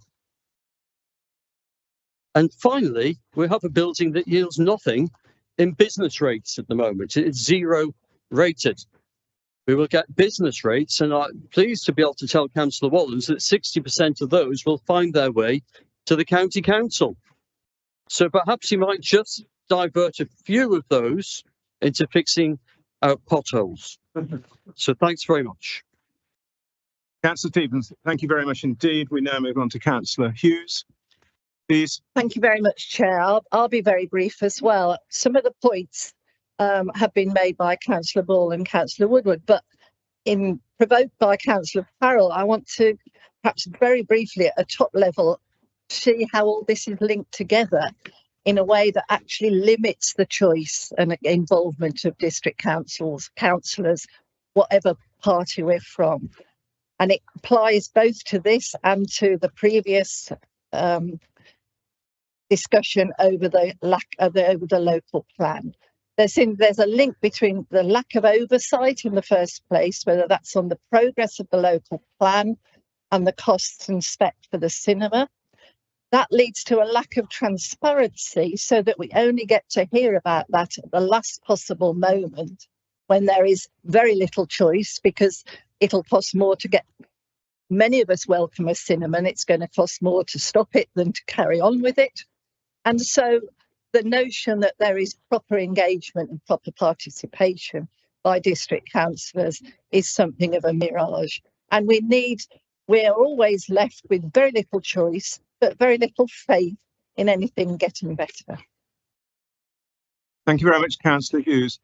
Councillor Smith, I'm just going to ask, did you want to come back and respond on any of the points which have been made? We've had myriad.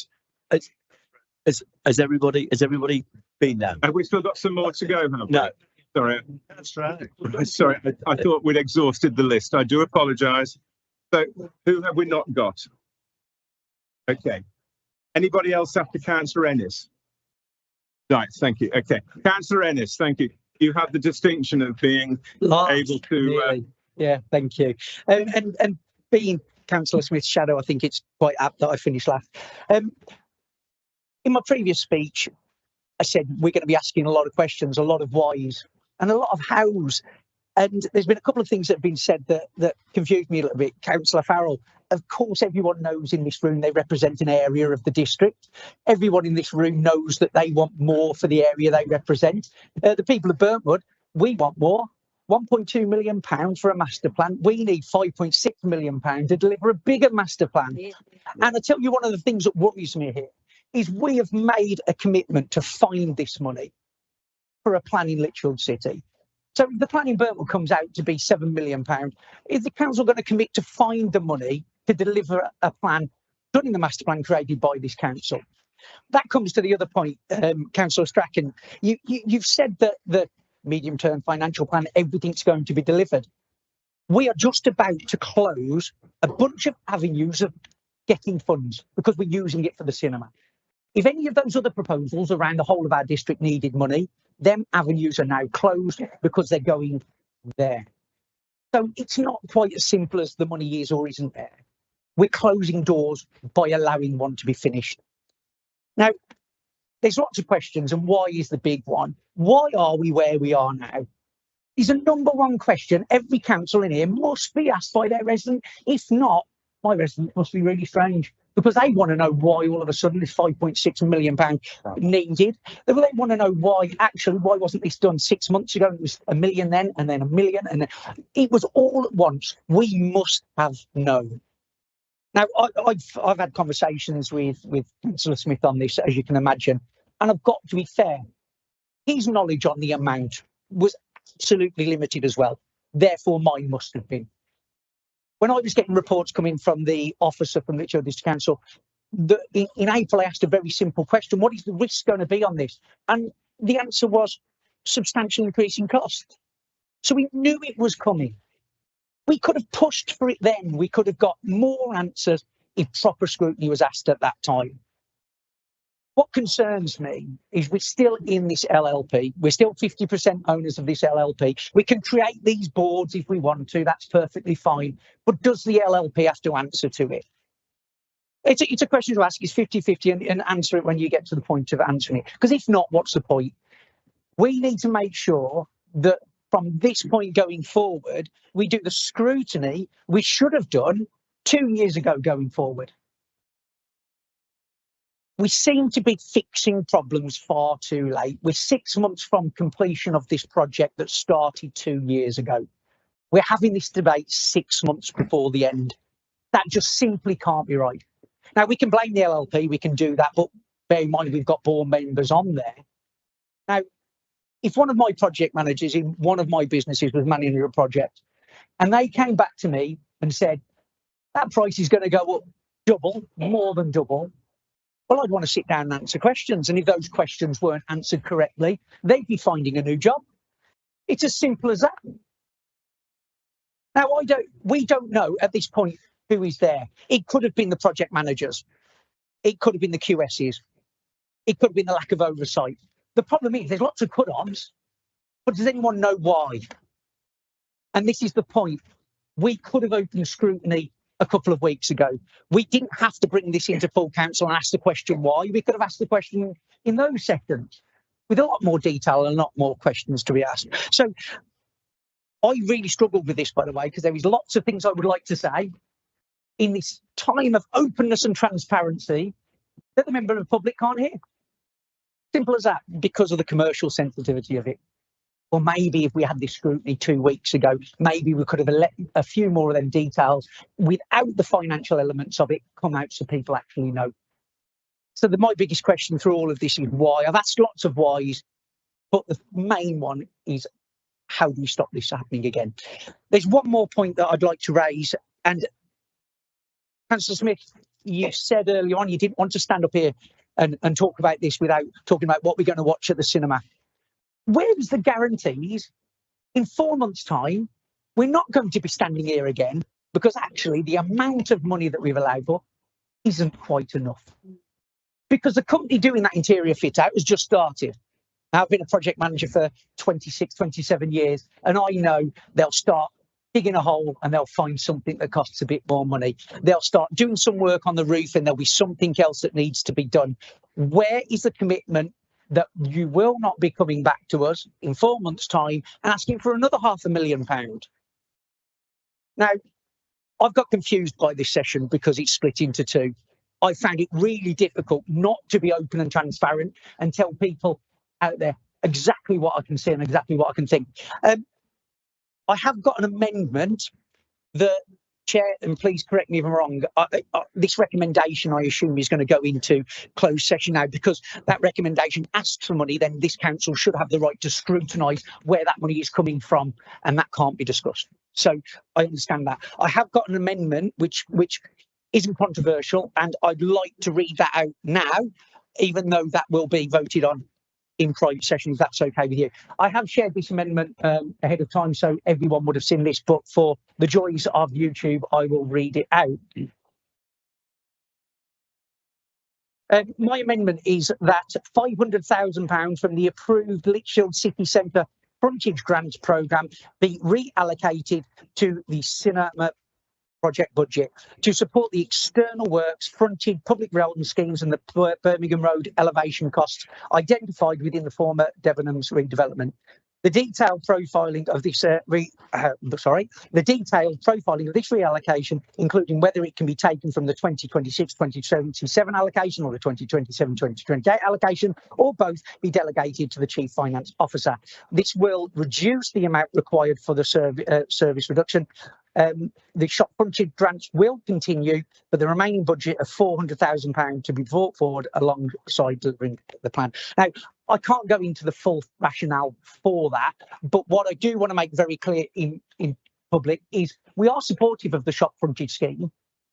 It does feel like we may be trimming it down, but £400,000 actually equates to at least over £800,000. The idea of that through all the reports is match funding. So therefore £400,000 is at least another £400,000 of private equity going into that. So we're not trimming it to £400,000. That is just our support of that scheme going forward.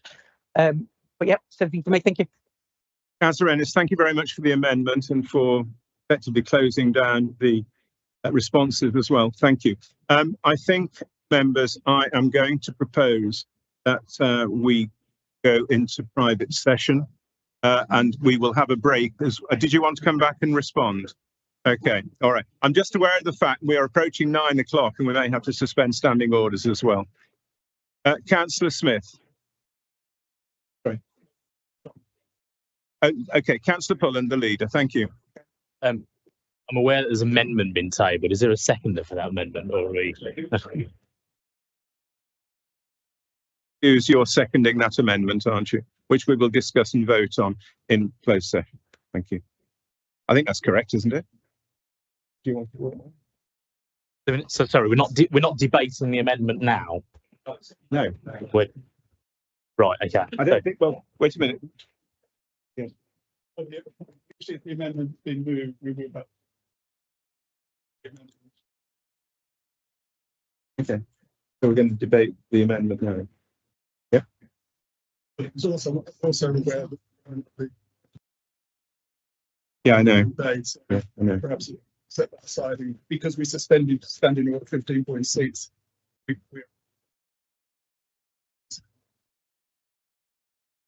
It's okay. Sorry. Though I read the amendment and I did say in my speech I wanted to read it out to make it public, I didn't propose it or move it.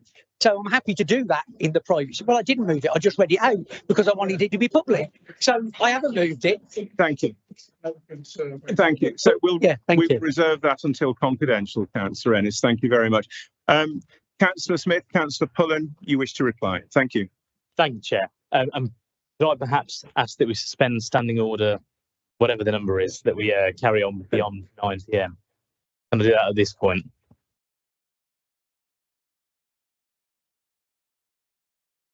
That's seconded by Councillor Farrell. Can we please have a vote on suspending standing order so we can extend this meeting beyond 9 o'clock? Thank you. That is carried. Thank you. Councillor Pullen, you wish to respond? Thank you, Chair. Yes, and thank you, and obviously listened. Certainly have made as much notes as I possibly can. I hope that I can take on as many of the points that have been raised as possible. I know Councillor Smith will take some of them, but I think a number of them followed a general theme. So I've tried to organise more sort of responses thematically. Clearly, it's a lot easier to give responses in confidential, but I'm purely because of the responses. But I will give as much as I possibly can now.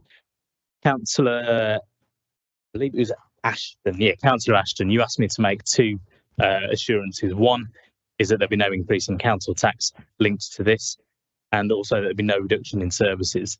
That's been our absolute guarantee from the second we realised we needed to fund this, was that we should do it internally, not put any additional cost pressures on future council, but also that we would not take this from any frontline services, and also that we wouldn't take it from any of the projects or aspirations that have been put forward by cross-party members when we went through the last round of MTFS. So I can absolutely give that assurance, and thank you for giving me the opportunity to do that. And the second theme that was talked about at length was transparency. And in terms of papers this evening, I know there's been much discussion around that. I gave a very clear direction to officers to put as much information in public as possible. I very much believe that has been followed. I appreciate there's some tension or that people want to share information. The reality is, if we were procuring a bin fleet or having this conversation, it remains the same. It's commercially sensitive, and whilst we might want to discuss that in public, we're unable to do so. That's not a decision that's been taken politically. It's a decision that's taken by officers as to where that line falls. There's also been issues around, well, surely somebody must have known at some point. When did you know? And I think, and we can get more into detail around this in confidential session, because there's some further detail that I think we ought to give. But as members will know, we were first told, I was certainly first told, and Andy was first told around February this year, and we didn't have the finalised cost until I believe June this year. Every member within this chamber had those finalised costs probably within 48 hours of me seeing in terms of the scope of those numbers. I was told in February a number. That number kept on changing over subsequent weeks and months. And I didn't think it was appropriate to actually come to this council or come to any committee with just a vague number, which then subsequently might change. There's more detail on that we can discuss in there was now I've got terrible handwriting and I'm trying to work out what this says. I think the point was made, this was flagged to audit, I think around 5 weeks ago, that the cost increase was pretty much the highest risk that it could possibly be, linked to the fact there was going to be a change, or there had been a change in contracting. There were, you asked the question around, Darren as the LLP, or Councillor Ennis as the LLP. Obviously, the LLP doesn't directly employ a project manager, but there are organisations that were working on that project that are no longer working on that project, and there's a reason that they're no longer working on that project. So I think the point that you made earlier on is absolutely spot on, and that has absolutely happened. In terms of the amendment that we're not debating at the moment, but are talking about, the funding request that's come to full council this evening has been fully funded. We know where the money is coming from. There is no increase to council tax. There are no cuts to frontline services. So I'd suggest that the amendment, whilst I understand the thrust of it, is not necessary because the funding has already been found for it. Clearly, that we'll debate that in confidential. There's lots more that we can debate. I think they'd just like to finish on 2 points. One is that Councillor Ball asked my resignation. I won't be giving my resignation, Councillor Ball. Councillor Paul Ray asked if I should apologise, and yes, I will absolutely apologise. We should not be in this position at the council. There has been a failure, and none of us would like to be in this position. We have arrived at a point where we are now. I don't think that failure solely sits upon this council. I don't think it solely sits upon me, but I am the leader, and the buck stopped with me. So absolutely, I will apologise. We shouldn't be here. It's regrettable that we're in this position, but I'm certain that with the future proposals that we've got, particularly in taking this forward as a sole enterprise by Lichfield District Council, that we will retain or obtain the oversight and trajectory that we need to deliver this investment for our residents. Thank you all. Thank you, Councillor Pullen, Leader of the Council. Councillor Smith, Deputy Leader. Thank you, Chair. I think the leader summed most of that up and also took the apology. Well done, Leader. I think in general, for me, one of the big questions going around the room, quite rightly, is what was the oversight and why didn't we as a council know or solve this costly problem earlier, right? And it's a really valid question. If I sat there and you sat here, I'll be asking the exact same question, right? I fully don't blame you. The genuine truth of the situation is there was a governance vehicle. It was called the LLP board, right? So the LLP board contained members of our officers and the leader of our council, and it contained directors from our LLP partners. I'm going to go into a little bit more in confidential about what that means to us, but at the end of the day, there were two, as I said at the start of the thing, there were two big cost problems. First was the failure of the initial developer, okay, which was recruited by their procurement procedures straight away, went through the board, signed off, it went well, but unfortunately that was a problem and that happened. And the second was the lack of initial correct scoping by their QS of the works. That was a definite issue, and that information didn't come to the LLP board, if I'm right in saying, until the point where the developers were switched and the work had to be requoted. That just did not come to that board. So there's questions to ask there. I agree on what we do about that, okay? But for me now, where we are, we need to finish the job and then we figure out how we handle that problem afterwards. I think that's it for me. Thank you, Chair, at the moment. Thank you very much, Councillor Andrew Smith. I'm told that Councillor Holland, you'd signalled you wanted to speak, and I must have missed you, I think. So I'm going to give you the right to speak. Sorry, well, I know, I'm told he has to speak, I think. And I must have missed, did I miss him? Yeah. I did miss you. Would you make it very quick, please, Councillor Holland? Thank you, Chair. I will make it very quick indeed. As you've been told countless times this evening, the extra money for the cinema that we're talking about this evening is fully funded. There are currently 17 small businesses that have submitted an expression of interest form for the grant for the improvement of the shop fronts. Councillor Hughes, you've criticised us as Conservatives for being too optimistic. In front of me, I have a copy of a leaflet which you guys distributed a couple of years ago for our now MP, who was a councillor, Dave Robertson. And I'll quote, it says, Labour's plan for the high street will scrap business rates to support bricks and mortar businesses and turbocharge investment in our high streets. Thank you. Thank you. Point of order. My understanding is that once the proposer and seconder have spoken, that's the end of the debate. Now, Councillor Holland is going into sort of political arguments, and I think we Stop now. Thank you, thank you. Yes, Councillor Holland, I did grant you the right to speak, admittedly.